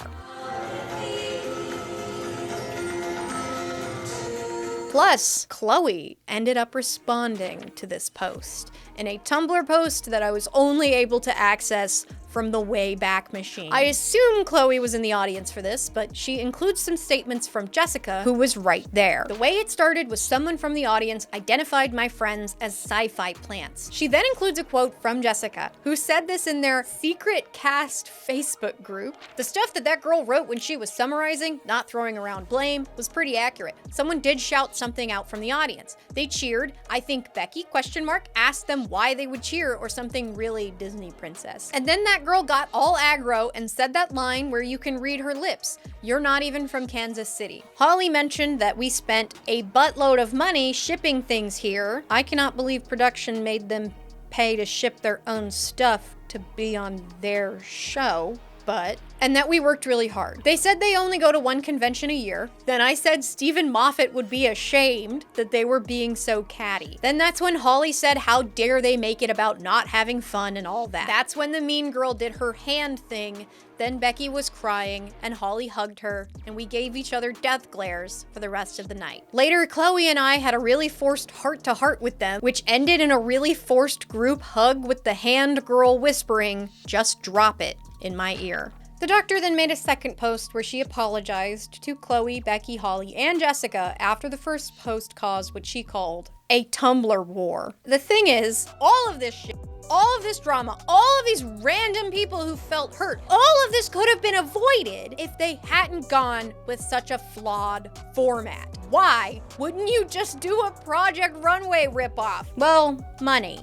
It costs money to do that. And with this being the first of its kind, it was inherently risky. So they kinda had to spend as little money as possible. While it's nice that people got to see real costume contests, this kind of complication was inevitable because they weren't making a documentary or a vlog. This wasn't a format that was supposed to emulate real life. It was a reality show. And despite the community hating it, it got a second season. Kind of. So the show does have 2 seasons, but season 2 is called season 1.5 for some reason. And it's a little better, honestly, but ultimately it would be what got the show canceled. They reintroduced cosplay at the start, and this intro is honestly kind of way better at representing cosplay and what the show is even about. It's the artistic, provocative, and mind-blowing world Oh, they're perfect! of cosplay. We cosplay a character because it means something to us. Each week, our cosplayers design and craft the most fantastic costumes you will ever see. That looks so cool. They gain insight from Hollywood prop makers And push themselves to their physical and creative limits. I'm not even sure what this is anymore. Episode 6 starts with a cast we already know. Holly, Jessica, and Chloe, who are doing a Pokemon group for the contest at Stan Lee's Comic-Con. And Jessica is claiming to be the first person to do a thing again. Yeah, no one's ever done her before, so... But Chloe wants them to also join her group of burlesque versions of social media websites. But we won't see that until the con. Holly explains a pretty good amount of how they're piecing together their very large cosplay. There's an explanation of what a gajinka is, but they end up priming the foam kind of really dangerously because the usual spray primer for EVA foam is Plastidip, and Plastidip is really toxic. And I think you need a respirator for that, not just a paper mask, and you definitely shouldn't keep spraying it on your friend when your friend is saying, "It's getting on my face." Oh, it's for sure hitting me in the face. I don't know. It's okay, it's fine, just keep going. Ah! It's not hitting you. But this new season has some new cast members too, with the first being Indra Rojas, who wants to make costumes for a living. And production has her go see Yaya so that they can introduce Yaya again. But oh god, when she says she wants to make costumes for a living, she means that literally, because Yaya encourages her to go compete so that when she does commissions that she can say she's a award-winning cosplayer. Making a living off cosplay commissions is not a good, fun, or profitable job for most people. Anyway, she's doing a She-Ra cosplay, old She-Ra because this is 2014, and this part has Yaya explaining Warbler again. Jesse is back and he's gonna do a Mega Man cosplay, but they do this ridiculous setup where they have him go to the arcade so he can get inspiration for his cosplay by having his friends say, "So, Jesse, if you were looking for a sign for your next cosplay, this is it."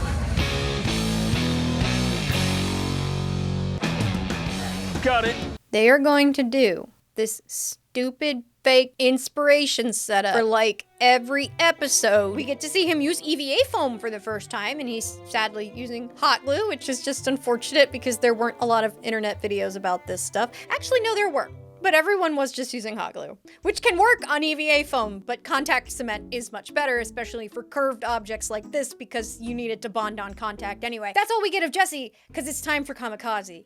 But wait, for once, the big drama of this episode is Jesse! Because when he opens up his Mega Man, it is covered in scratches, so he weathers it in the hotel room. So he tries to make the scratches look purposeful by covering them with metallic paint, which I've literally done before, but I usually bring black acrylic, and unfortunately for him, he runs out of his metallic paint and can't find any more, and runs around looking for more all around town until he finds metallic Sharpies. But this is literally the most screen time this man ever gets. The social media burlesque group happens and DeviantArt is uncomfortable, but they have a funny sign. But they make them explain the joke, so it's kind of ruined. It looks like we got Reddit, Twitter, DeviantArt, Jessica is WebMD. But it's time for the competition and the green screen things are back.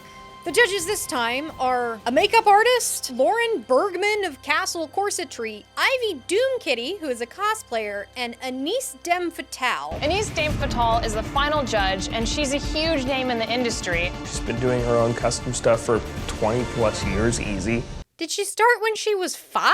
I tried to Google this person, I literally can't find anything about them. Who is this? And did they start cosplaying when they were 5? Nothing wild happens during the contest, so they decide to give each person this big tense lead up before they go out to try and make it more dramatic, but literally nothing goes wrong.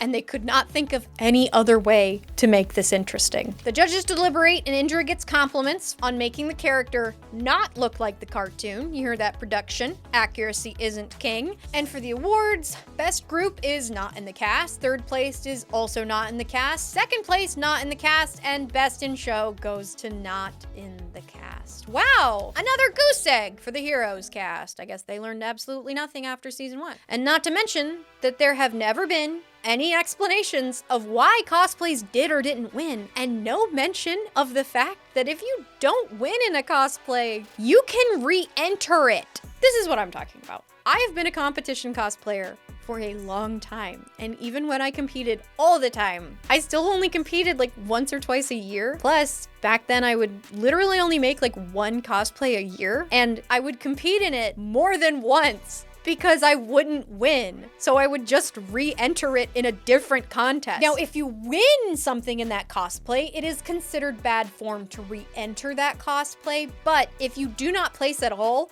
most of the time, the judges will encourage you to re-enter it in a different contest. It is so common that it is absolutely bonkers that this show never let anyone in the cast do that. Some of these builds could have and should have been re-entered, and I don't think the show would have suffered at all, especially with how little airtime the actual construction process got. We could have had scenes of the cast fixing up that cosplay, talking about why the cosplay didn't win in the first place and how they were going to improve it. And then you could have multi-episode storylines following that cosplay and getting to see a realistic, accurate portrayal of what a competition cosplayer goes through with their work. But no, money and boobs. Episode 8 opens with a mention that the Ottawa Pop Expo uses the International Cosplayers Guild rules. The ICG is a non-profit dedicated to the promotion and education of costuming, including cosplay as an art form in all of its aspects. And it has a standardized list of rules for costume contests. These rules are where I believe that the Novice, Journeyman, and Masters categories originated, and the rule set is a common starting point for most contests today. Holly and Jessica will be working on a Skeksis cosplay from the movie Dark Crystal, but Jessica will be doing the cosplay alone because Holly has somewhere to be. We get like 2 seconds of a shot of Holly doing some incredible sketches for it, and they get to go meet Brian Henson and actually see the real Skeksis puppet from the movie, and it's really cool and sweet. Riki is back this season, and she's doing Ash from League, and she's carving a bow out of XPS foam so that she can mold it and make it out of resin, but her silicone isn't curing because it's too cold, so she ends up deciding to switch to doing a Persona character last minute, so Ash goes back in the deck. That's a Legends of Runeterra joke, because I don't play League. Jesse is doing the Mandarin from Iron Man 3, and he's casting rings in real metal. Indra is doing League 2. She's doing an Ari cosplay that she's done a ton of very impressive hand embroidery for. And not a ton happens besides that, so it's time for the con. Indra cuts her Ari wig in the hotel room on her partner's head. She apparently hasn't done a full test run of this cosplay though, and her tails that are supposed to stand up are not working, so she has to drag them on the floor. Jessica gets her costume shipped in boxes, and one of the boxes is missing. Oh no, it's like stuck in Canadian customs. Jesse is getting help from Jessica to put his hair in a top knot, and it's just adorable. But her package finally arrives, so she heads out in the costume with very low visibility with no one to help her. Just kidding, she's with a camera crew. The judges this time are also all cosplayers. Riki goes up and has a cool magnet trick with her cards, but it fails on the stage for a second. But she gets it to work, though they absolutely edit it to make it look like it's way longer than it actually is. Indra goes up in her Ari, and they end up cutting to Jessica Negri in the audience with Monica from last season. Like, literally every time they show the audience, they cut to them. Jesse has his moment, Jessica has hers, and no one's asking stupid questions. In the judges' deliberations, Indra gets a nod for her embroidery and her corset, and overall they're pretty happy with everyone in the cast this episode. Yaya's Judges Award goes to Not in the Cast. The Judge Melting Mirrors also goes to Not in the Cast, but it's a Garuka, and nobody in production caught that they put up a picture of Magical Girl Monica instead. The next Judges Award is Not in the Cast, but the last one goes to Riki. And then for the major awards, the money prizes, Best Embroidery goes to Indra. And then they skip over all the other awards and go straight to Best in Show, who is, of course, not in the cast. But at least this episode served to prove that Simple and Clean can still win thanks to Riki.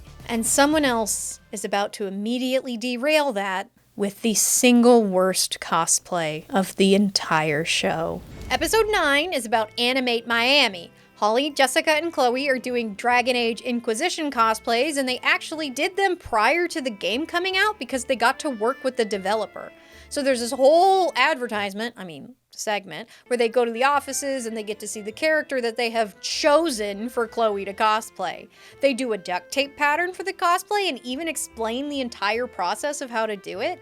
Then Jessica goes to a friend to do alterations to her Morrigan cosplay. But she's competing in this cosplay. I was under the impression that Jessica made this cosplay. But in one of the interview segments, Jessica says, she did these elaborate cartridge pleats. So did you not make this cosplay? Why are you competing in it? Would you normally compete in it? Or are you doing it for the ad? She's just doing it for the show. In between the seasons, it seems like production realized it was kind of weird to only have one male cast member. So this season they added 2 more, Carl and Miguel.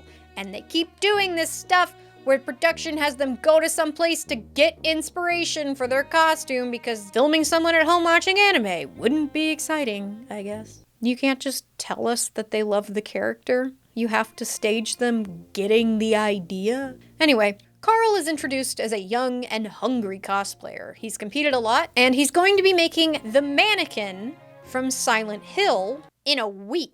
His sidekick for this series is his sister, who apparently won Best in Show at A-Kon at some point, and she brings up a lot of good points about how making something like this in a week is a bad idea. But he's making everything out of PVC pipe, furry foam, and apparently Sintra, though that doesn't get mentioned until the end of the episode when Yaya talks about the cosplay. The second new cast member is Miguel. He's 25, he's from New York, and he says he wants to be in cosplay because he wants to be the center of attention.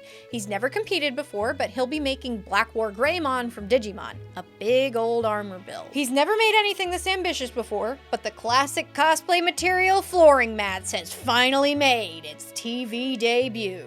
But he's cutting it with scissors, and ow, don't do that. Just use a box cutter or an X-Acto knife, jeez. But he does explain how he's using a heat gun to shape it and how he's covering it in resin and fiberglass to strengthen it. And there's some drama about the weather, but there is a mention of how resin should only be worked with outdoors. So finally, some education. Not enough for the viewer to actually learn how to do things, but enough that you could Google it. But even though he seems to know the dangers of resin, he still spray paints inside at an open window. Don't do that. In the Yaya catch-up segment, we get a Sakizo mention. You remember my Sakizo costume? But they do not give you an hour-long video explaining who Sakizo is or why she's important, like I did. But who cares? It's time for the con. The new boys have not finished their cosplays, and there's a totally not staged segment where everybody meets up and the boys are actually included, unlike last season. I wonder why. Holly makes a comment about Carl not wearing a shirt, and Jessica replies to that with, I think it's an anime thing. It is. There's an Apple Teeny shout out. Carl orders chocolate milk. Jessica is cosplaying Daria and talks about the lovely supportive atmosphere, even just standing in line with people while competing. And it's literally the first time of the entire show that someone actually brings up what most people love about competing: the community around it. Something the show has tried really hard to portray in a really different way. But way less drama at this big cast meetup. I actually really like this scene, but it's time to get ready for the contest. Chocolate Milk Boy needs help becoming the mannequin, and it's a whole fiasco because that's what happens when you only spend a week on a costume this big. But in his interview, he does say that he will need his sister's help. So there's finally a mention of a handler, which is also a common thing in cosplay competitions. It's very common to have a friend alongside you to be your buddy to make sure you can eat and drink, because a lot of times competition cosplays are really big and you just kind of just need somebody to hold your hand. But honestly, damn, that cosplay looks miserable.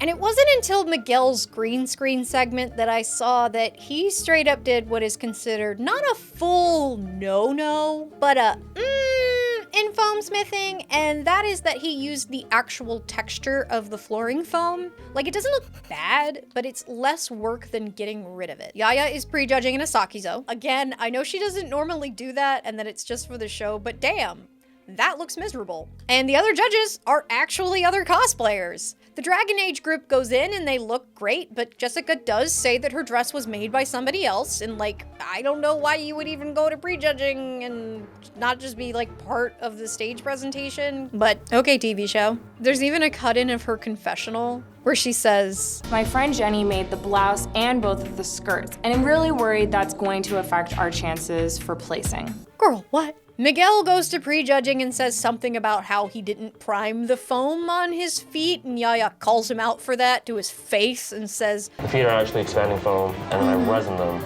and I left it a little bit chalky because he has reptilian feet, so they're not smooth." Are you sure you didn't just run out of time to paint him?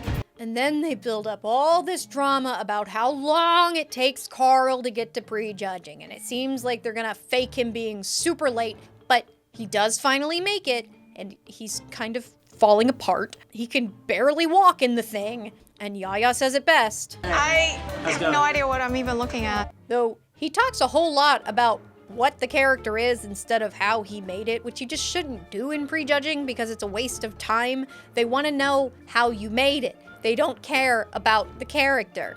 Backstage, the rest of the cast finally gets to see poor Carl, who is now having to use an office chair to move around. This looks like bacon. Miguel goes up and there's nothing to note, but then the Dragon Age group goes up, and at the end of their walk-on, Chloe goes off stage as one of the judges starts to ask them a question. So it's kind of an oops. But then Chloe runs back on the stage and kisses Jessica, and then the judges don't say anything, and it's just kind of weird. Anyway, Carl goes up and the question is, will he fall apart on stage? And he doesn't, but he drops one of his heads, but he makes a funny joke. Guys, I don't need a hand. I got lots of them. And it's time for the awards. None of the judges' awards go to the cast. Best group goes to the Dragon Age group. And this is where the editing is just getting intolerable, because so they cut down what the judge says to, now we're gonna go on to the individual awards. And it's gonna go to Jack from Jack and Daxter. But what's the name of the award? I know what it is, because the award right after is Best Journeyman. So that person just won Best Novice. But they have never explained the categories, and it doesn't seem like anyone in production even understood how these contests work, so this doesn't surprise me. Best Journeyman is also not in the cast, but there's clearly several other winners that they don't even show because there's a ton of people on stage, but Best in Show goes to a giant Warhammer 40K who is not in the cast. Miguel is feeling okay, he's feeling good about what he made, but Carl is very sad about it and just wants some chocolate milk. But who wouldn't be sad when they destroyed their back for an entire day, only to look like bacon? So why would Carl decide to make such a complicated cosplay in under a week, and why hadn't he started it yet? Was he forced to do that by production? So my suspicion from the very beginning was that they required each cosplayer to make a new cosplay for each episode, and my suspicion was confirmed in Yaya's book. Most cosplayers take on only 1 or 2 contests a year. However, due to the time restrictions imposed on the filming, the production team required the cast to make new cosplays for each convention, with only 2 weeks of lead time. They also had us enter multiple conventions back to back. So on top of having to make a stupid number of cosplays in a stupid time frame, the time frame was also further controlled by production to account for when filming would take place. I and the other cast members had to wait to execute certain crucial tasks on our cosplays until scheduled filming days. Yaya also recently did an interview with the Cosplay Crunch podcast where she said this. I don't think they knew what they were getting into and how long it would take to make costumes. I was smart in that I sort of prepared almost like stages. I prepared like kind of like a cooking show where I would like have made big parts of the costume already, but I would prepare extra pieces so that they could record me making those pieces. And this is probably the show's biggest sin. Because let's be real, this could have been avoided. Why the hell are you leaving it to your cast members to figure out how they're even going to present stuff to you? They could have just had people use cosplays that they already had like 90% done and then just had them talk about how they did that. But instead, they depicted competition cosplayers as people who rush through projects in 2 weeks. They normalized sacrificing your sanity and health to rush through your project right before the event. And this has had the biggest repercussions because people still do this. And they never acknowledged that the only reason they were rushing through these things was not because of their own procrastination or their own schedules, but because of production schedules. They started when it fit production's needs, not theirs. And was the cast happy with the final product? Here's what Yaya said in her book. Everyone in the cast vowed to do everything we could to shift the focus of the show away from manufactured drama in order to reflect the real, diverse, and beautiful world of cosplay. However, once we signed our contracts with all the fine print and conditions, we found that we had very little influence on the outcome of the show. Compared to all the outlandish concepts and pitches that I received before the show began production, I think the other cast members and I did our best under the given circumstances. They were given no time to do this stuff. And while some of them managed to pull out really impressive builds, Carl still ended up in that mannequin. And I have no qualms calling that a bad cosplay, because to me, it's not about how it looks, it's not about its craftsmanship even. But a bad cosplay to me is one that makes a person suffer when they're wearing it, and one that falls apart. And you can't tell me that Chocolate Milk Boy was having fun rolling around on that office chair while looking like bacon. Episode 10 has 2 new cast members, though they legitimately only appear in this one episode. With the first being one of the few people I'd heard of before seeing the show for the first time. I watched the show in like 2014 for the first time. And that person is Meg Turney. I knew who she was from SourceFed, but she started cosplaying at 14 with the help of her grandma, and there's a totally not production force segment where Chloe decides to do a group cosplay with Meg and this other lady, Michelle, who apparently doesn't even know how to sew. But they'll be doing a DC Villain Ladies group, and they're doing a fan art that nobody gives credit to the artist for. Great job, production. We do get to watch Meg make a felt poodle skirt, and there is an egregious shot of her holding her tape measure with her foot. But Chloe wants animatronic flowers for her poison ivy, so she goes to talk to her dad, the inventor of the lightsaber, and this is where the show gains a lot of points back, because this segment includes the legendary and late Grant Imahara. This part made me too sad to actually watch it, but I gotta give you points for him even being in the show. Chloe does end up with the animatronic flowers, and the moving is cool, but they end up breaking. Chloe has to call Grant Imahara to fix them, and he offers to fix them the next morning. In Riddle's segment, we are introduced to another new cast member, Katie Cosplays, who I've met a couple times, and who I know will watch this. Hi, Katie. I'm sorry. Katie is a former World Cosplay Summit Team USA, which is a big-ass deal in the cosplay community and means that she's not just a veteran cosplayer, but a veteran competitor. Katie's doing Wonder Woman, and Riddle will be finishing the Ash cosplays. So the bow from a couple episodes ago finally gets demolded, and it looks fantastic. They don't really talk about how any of that is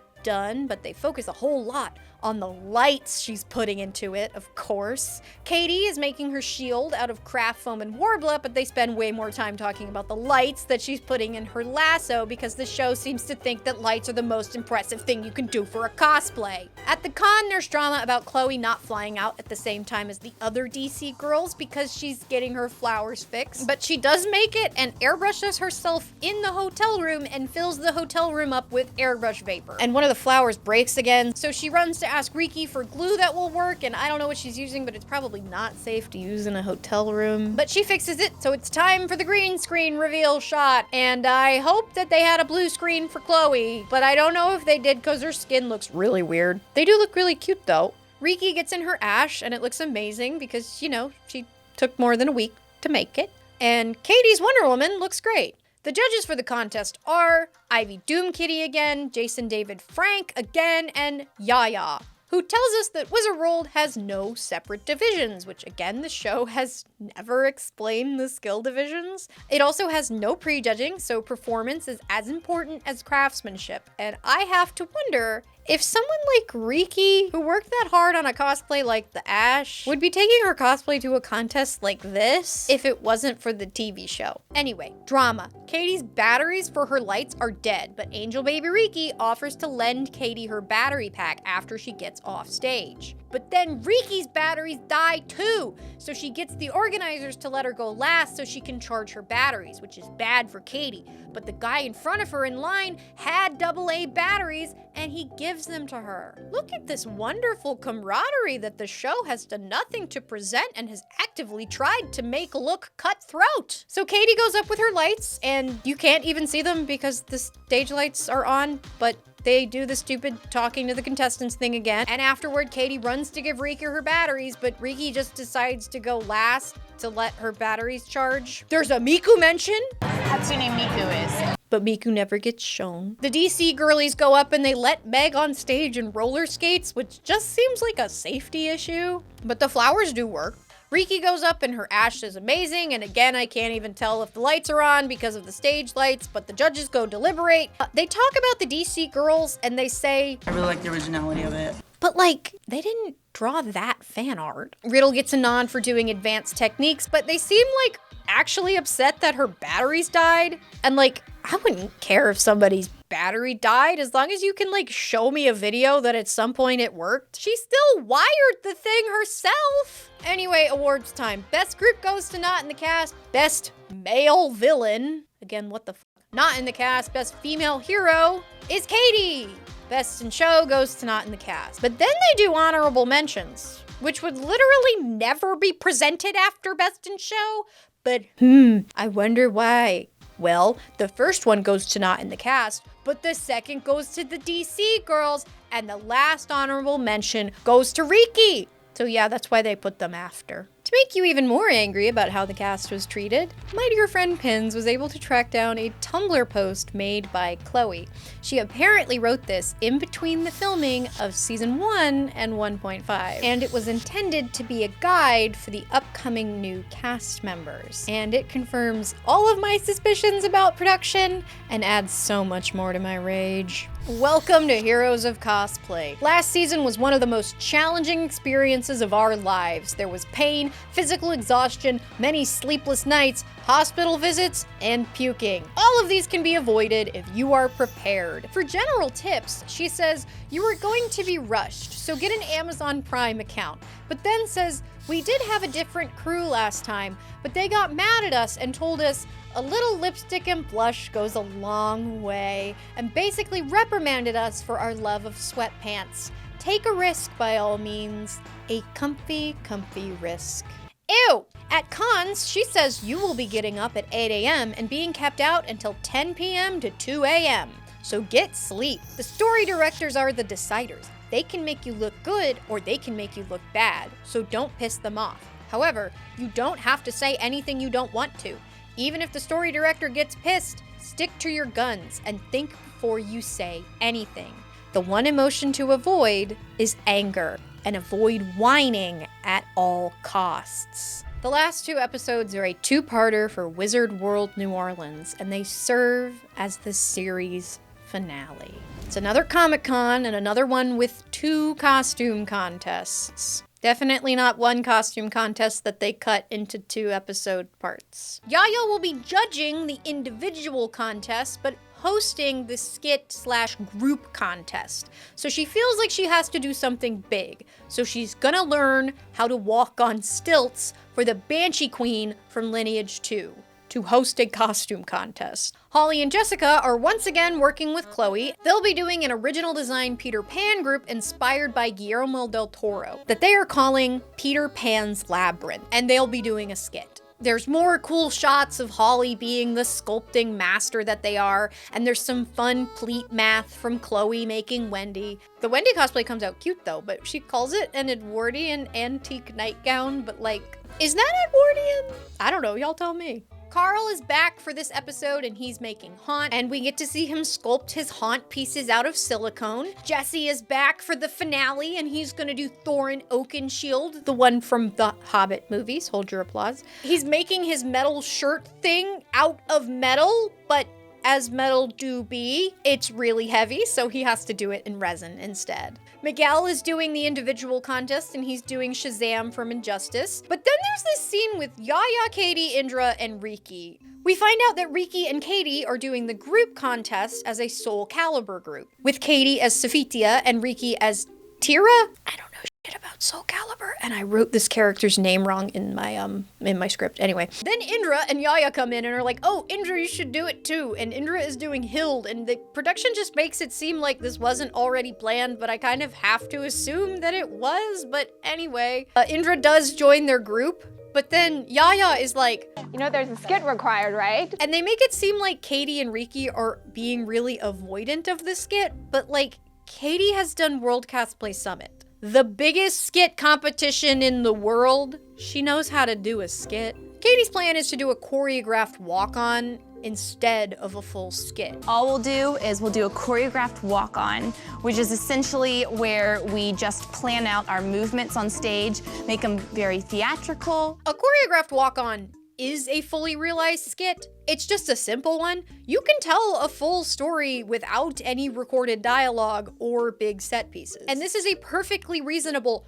good idea, especially with their time limit, but the show paints this as Katie and Riki not taking it seriously. I really think that we should have like at least something just in case. I mean, if we're gonna spend so much time on these costumes trying to like get the best that we can. Yeah. I'm worried that Riki and Katie aren't concerned about the skit. We're really short on time, and I'm kind of rolling with the punches. But the big drama for this group is that Katie is thinking about dropping out because she can't work as fast as the other members of the group. This drama will continue in part 2 of the episode because this one is about the individual contest, which only has the boys in it. So there's not a ton of con stuff or drama, so we're going right to the contest. The judges are Ryan Fry, Ivy Doom Kitty again, Jason David Frank again, and Yaya. The boys compete against each other, nothing crazy happens, but in the judges' deliberations, Yaya remarks that Jesse's isn't as flashy, but then points out that the flashy costume is just a bunch of purchased pieces. And the winners are the honorable mention from Ivy Doom Kitty is not in the cast, Yaya's goes to Miguel, Ryan's goes to not in the cast, the Green Ranger's goes to the Green Ranger.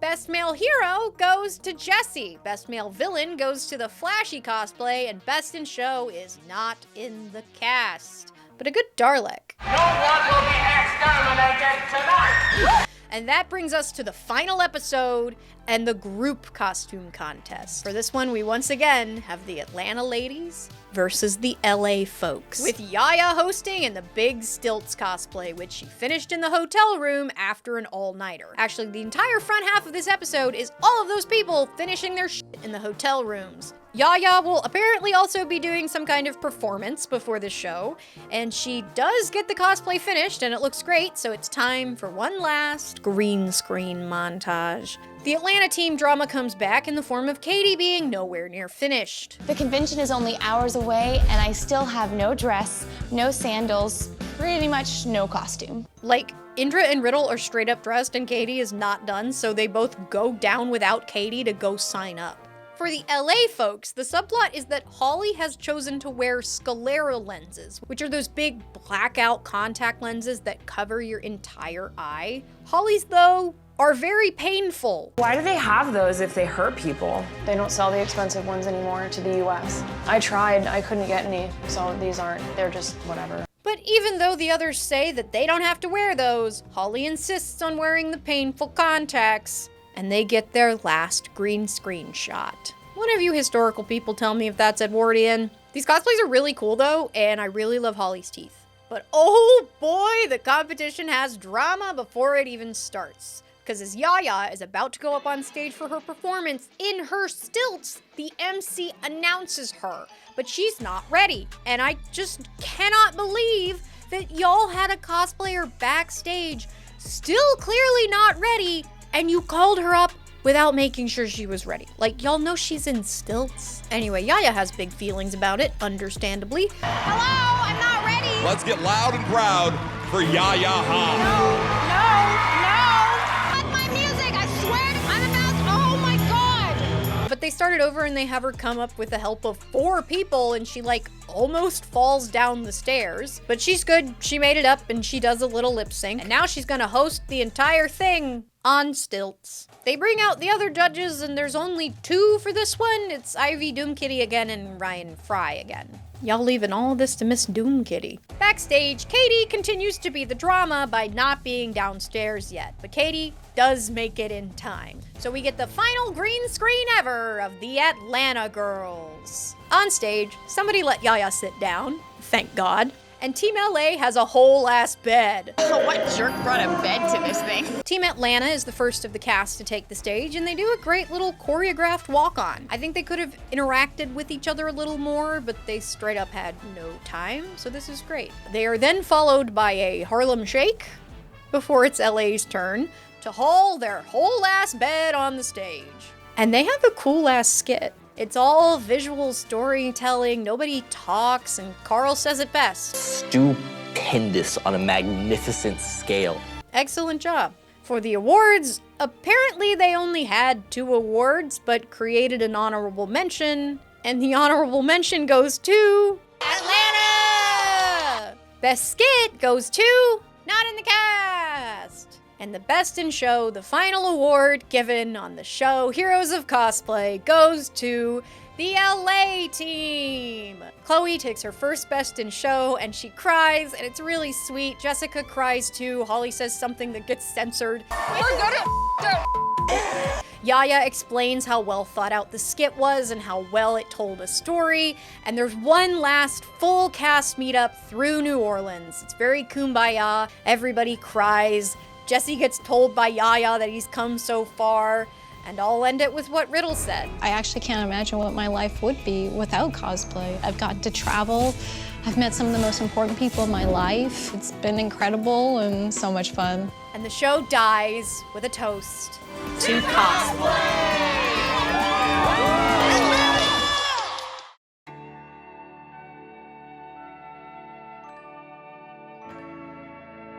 So you'd think with TV exposure, the people on this show would go on to be pillars of the cosplay community. Well, so we have 3 camps here. Cosplayers who became more famous than the show ever was. People who were on the show doing cosplay that don't do it anymore. And cosplayers who got left in the dust. For Victoria, it looks like she took a long break from cosplay after the show, as her Instagram goes from cosplay to years of fitness content, but recently she seems to be doing cosplay again. And her TV experience led her to just under 12,000 Instagram followers. Holly Conrad, on the other hand, did end up with a strong following online. They do a lot of D&D content on YouTube, but they still do cosplay, and has found a footing doing content online and has found a lot of success there. And they're one of the most talented artists I've ever seen with my eyes, and they went on to have a pretty great career in art after the show. Jessica appears to still do costuming at Halloween, but mostly seems to be doing mom stuff, being pregnant, and running for office. Riki still totally does cosplays. It doesn't look like she ever stopped, and she was in fact horrified by Joe getting shooed off the stage. Chloe doesn't seem like she does cosplay at all anymore. She still does some fun outfits, but she's become a filmmaker and even wrote and directed a short film that won some awards. It does look like Becky still does cosplay though, and she's done a couple really cool projects in the last couple years, but it doesn't seem like the show boosted her career in any way, so maybe go give Becky a follow. She's still going strong, and she almost lost her eyes to this show. It looks like Jesse still totally cosplays, and I think he's even still with his very cute partner. He owns a business called Midnight Armor, where he makes all kinds of cool stuff, and he's even a member, or maybe just has some merch, of the She-Prop community. So he's even an active member and supporter of the cosplay community. Jessica Negri is still going strong, despite not entirely being included on the show. She is still a talented veteran cosplayer with one of the most successful careers. Nowadays, she does everything from streaming to crafting tutorials, and the 2 of us together are responsible for like 90% of the handmade Ronnie cosplays on the planet. It looks like Monica still occasionally does cosplay, but her Instagram is mostly about her life now. It does look like at some point she did become a product manager for Blizzard. Carl still totally cosplays, as he's a full-time prop maker now, and he does some really impressive stuff. Indra is still doing cosplay and is still very talented, but didn't really end up with a huge following after the show. Meg Turney, while only in one episode, was already kind of big famous at the time, and she remains big famous. She still does cosplay, she does Twitch, she ended up getting married to Gavin Free. She's one of the biggest names in cosplay to be on the show overall, and went on to have one of the most successful careers both in cosplay and social media. For Miguel, though, I actually can't find anything on Miguel other than this one article of him getting a tattoo in quarantine. Like, yeah, there's an article about that. I was able to find his old DeviantArt, but I can't find anything recent, so I don't even know if he still cosplays. And turns out he might have gotten canceled for saying something really problematic, so I think he just like deleted all of his stuff, but I have no idea what he said. Katie absolutely still does cosplay and still goes to cons. I don't think she's competed in a while, and she does also comment on my videos sometime.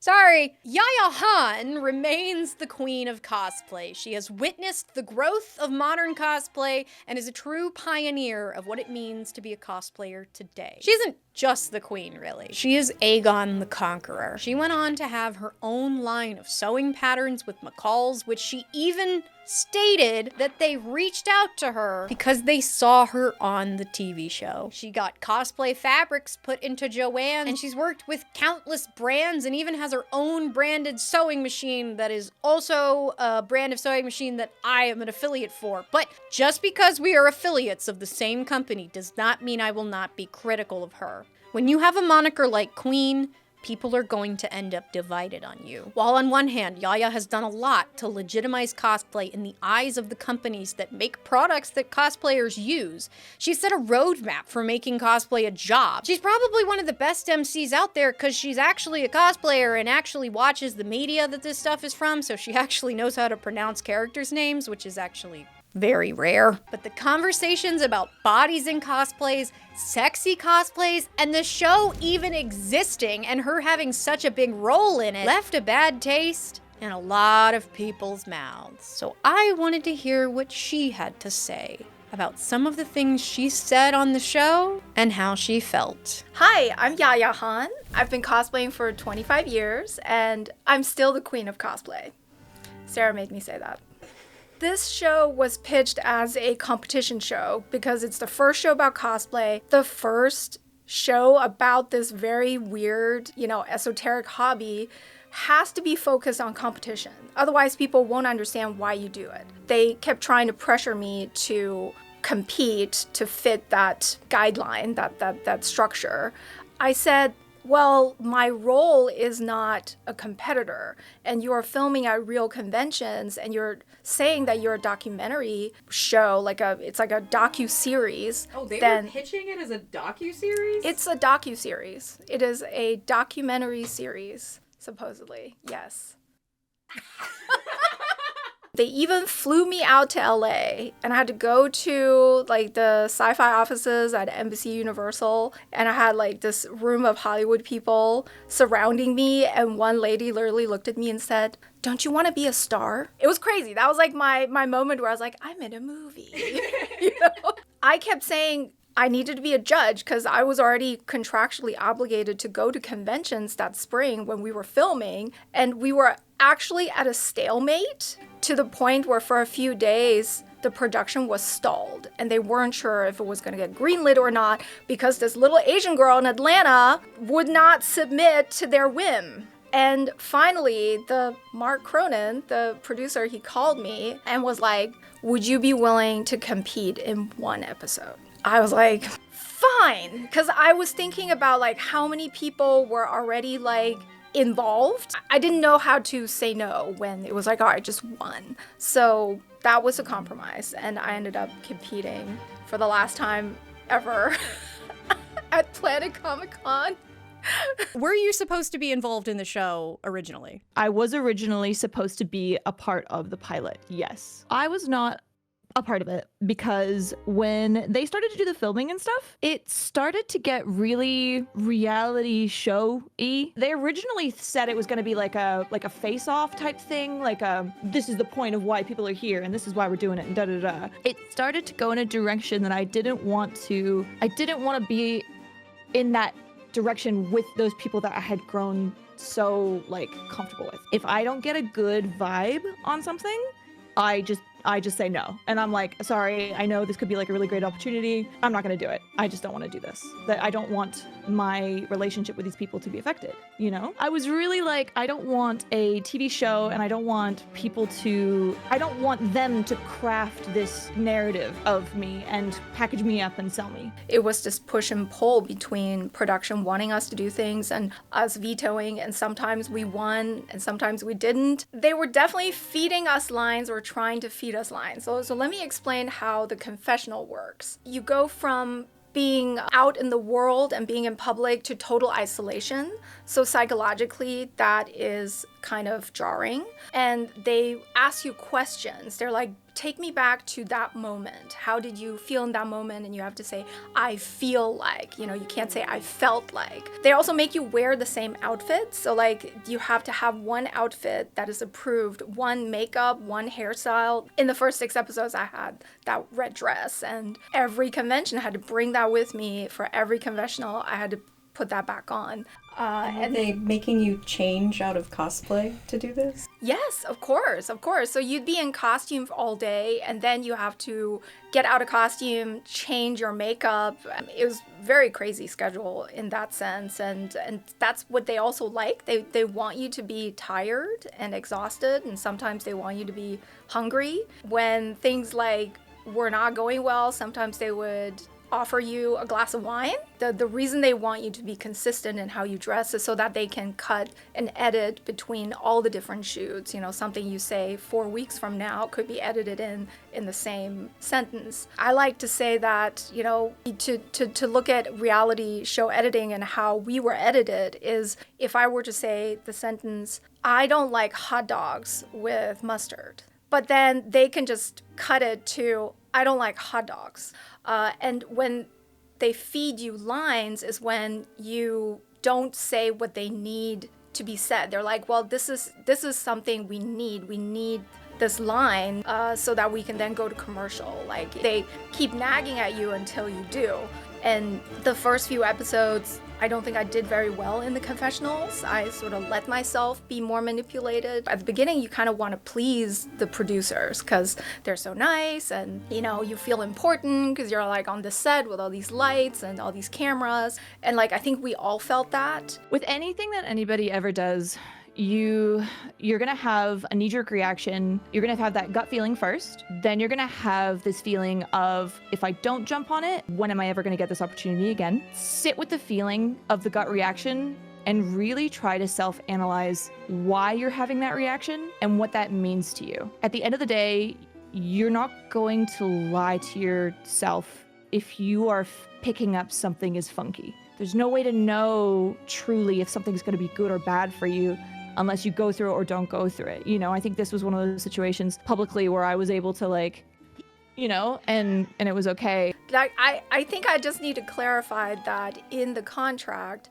we signed away our rights to, any type of representation. There is a clause where it says that you have no rights over how you will be portrayed, and that the network and production have final editing rights. And there was also a non-disclosure agreement that said you couldn't disparage the network or production in any way. So for the first 6 episodes, it was season 1. It had a more aggressive, drama-centric, tone. And then for season 1.5, because it's not season 2, because Do you actually know why that is? Of course, they didn't want to do season 2 because they would have to renegotiate the contract, and we could have asked for more money. Not like we were paid very much to begin with. Can I ask you that?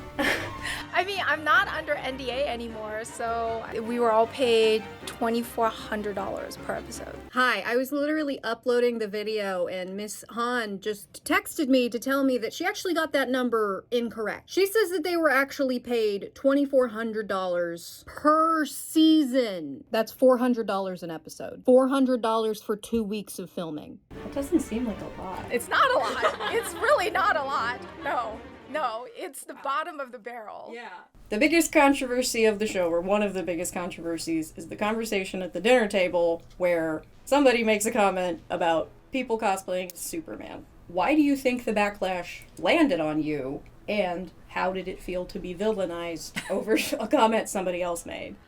Well, it felt like total shit, and it was one of the first times where I truly felt canceled. I don't even know if I knew the term canceled. I remember feeling total despair that like my reputation was completely ruined. It was immediately upsetting. It was like physically, I had like a physical reaction to it. She says the thing about Superman. Yeah. And then Chloe says, I think anyone should cosplay whatever they want. And then they cut in a confessional of you saying, I think Chloe's a little naive because she's such a newbie, which could have been about anything. It was definitely not about this. It was certainly about something else. Hello. These people, they just saw it on TV and there was like the impression was that Yaya was the bad one. So let's dunk on her. You know, like that's the power of reality TV.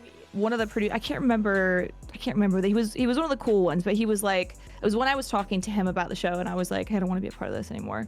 It's feeling really weird. He was like, well, like we were gonna kind of paint you as like the golden child and like you were gonna go up against Yaya and it was gonna be this whole like you versus her situation. And then I was like, I definitely don't want to be a part of that then. That's my friend. That's my buddy. That's like someone I really look up to. Like, I don't want to be pit women against women. I'm such a huge I'm for the girls. I look up to her so much and she's the first person to like do so many of these new things. She's innovated so much. She like it got a whole fabric line in like a mainstream store. She's got like her sewing machine. She spearheaded that show to she jumped in front of it so she could like try to navigate it, you know, like she's doing all that she can, and still time after time after time she just gets like shit on for it. Like everyone says goofy shit.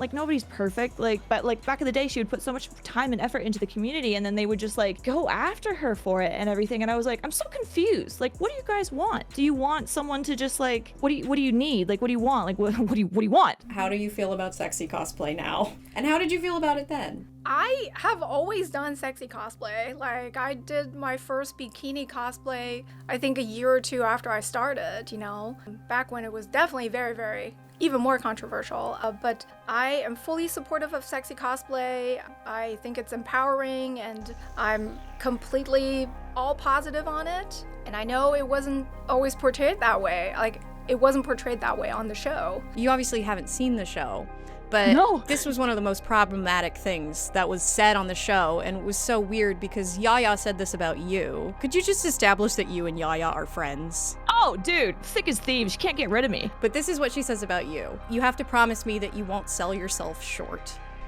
What show come out? 2013 and 2014. So this would have happened in 2013. Oh, so such a reflection of the thought ideals of those days, right? Like, because I feel like the energy of that whole mentality has shifted insanely. She read me for filth, let's be fair. No, so, okay, what I was told, because that episode came out, I wasn't watching it, but I was hanging out with everyone, we were going to cons. I remember this episode coming out, a convention, a very large convention, messaged me and said, hey, we are not going to work with Yaya anymore because of what she has said on the show.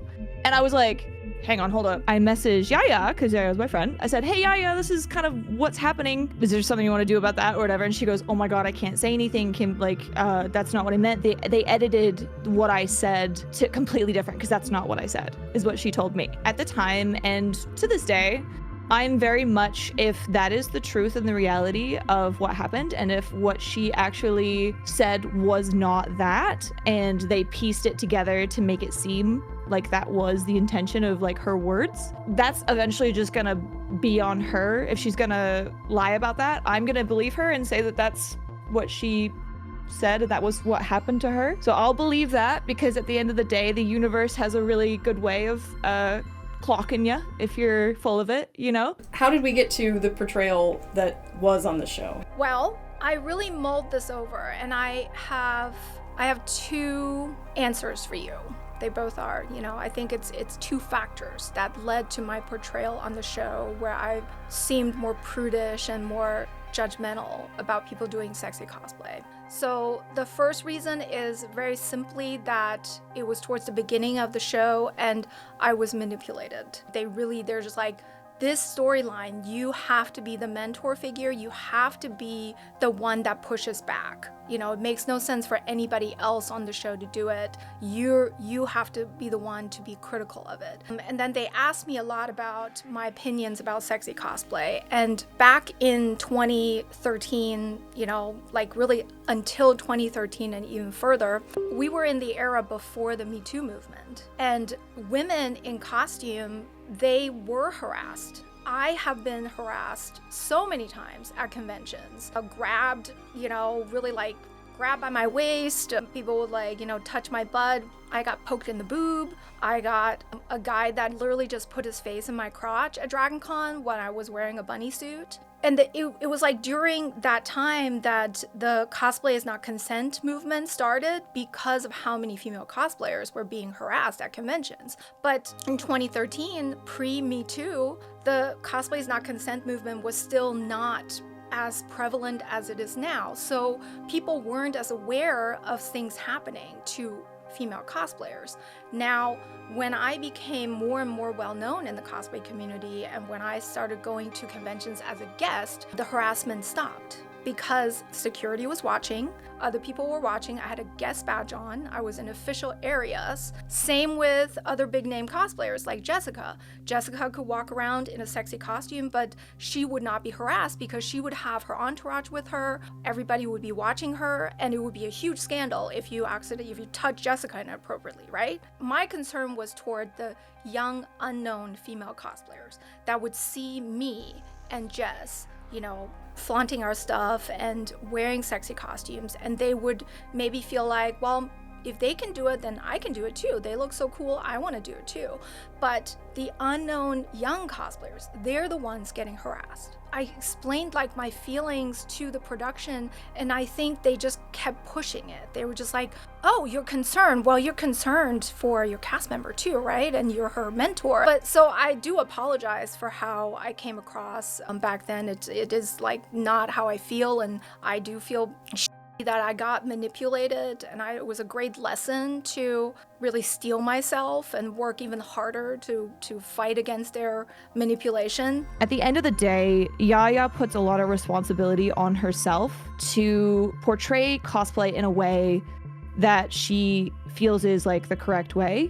And I think a lot of times she will put herself in front of stuff to make sure it goes in a conducive way, And I think that's a lot of pressure to put on herself. And so from that mindset, if she did say that and that was whatever, one, I do craft very well, thank you very much, but also I understand where she would have been coming from, because what a huge responsibility to put on yourself, and to also think of so many people coming into cosplay, seeing this show for the first time, trying to figure out what cosplay was. So to me, Yaya and I, there are 2 wolves.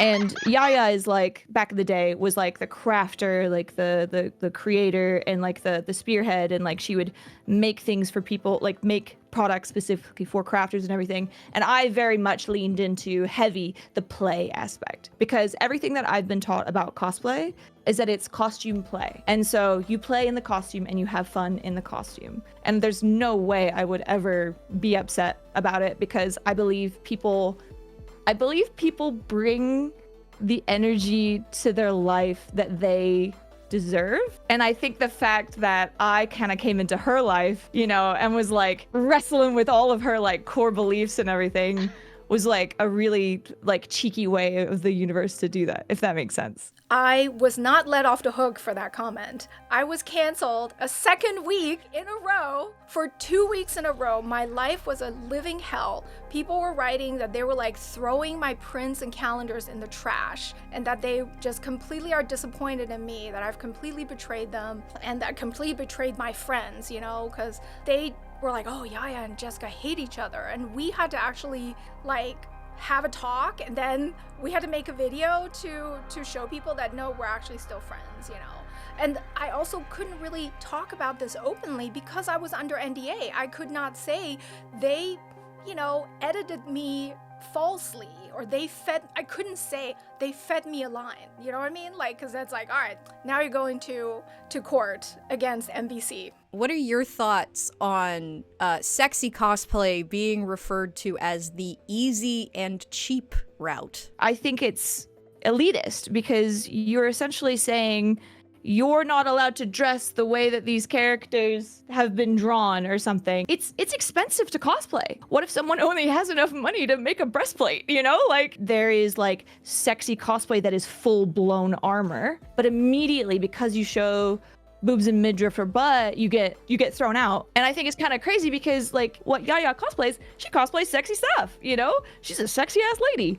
So I think it's a harmful way to look at sexy cosplay. Maybe that's just this like ever evolving conversation of women in any space given at any time and just existing and having a body and being perceived is, you know, a sin, you know, like it's just the story of everything ever when it comes to women in a space. I think it hurt the most because it made me sound like I was judgmental of the cosplay community, and I've never been judgmental of the cosplay community. I love this community, and I think that me having stayed even after Heroes of Cosplay and continuing to be active in the community for 10 years afterwards shows that I am sincere about wanting the best for cosplay. Yeah.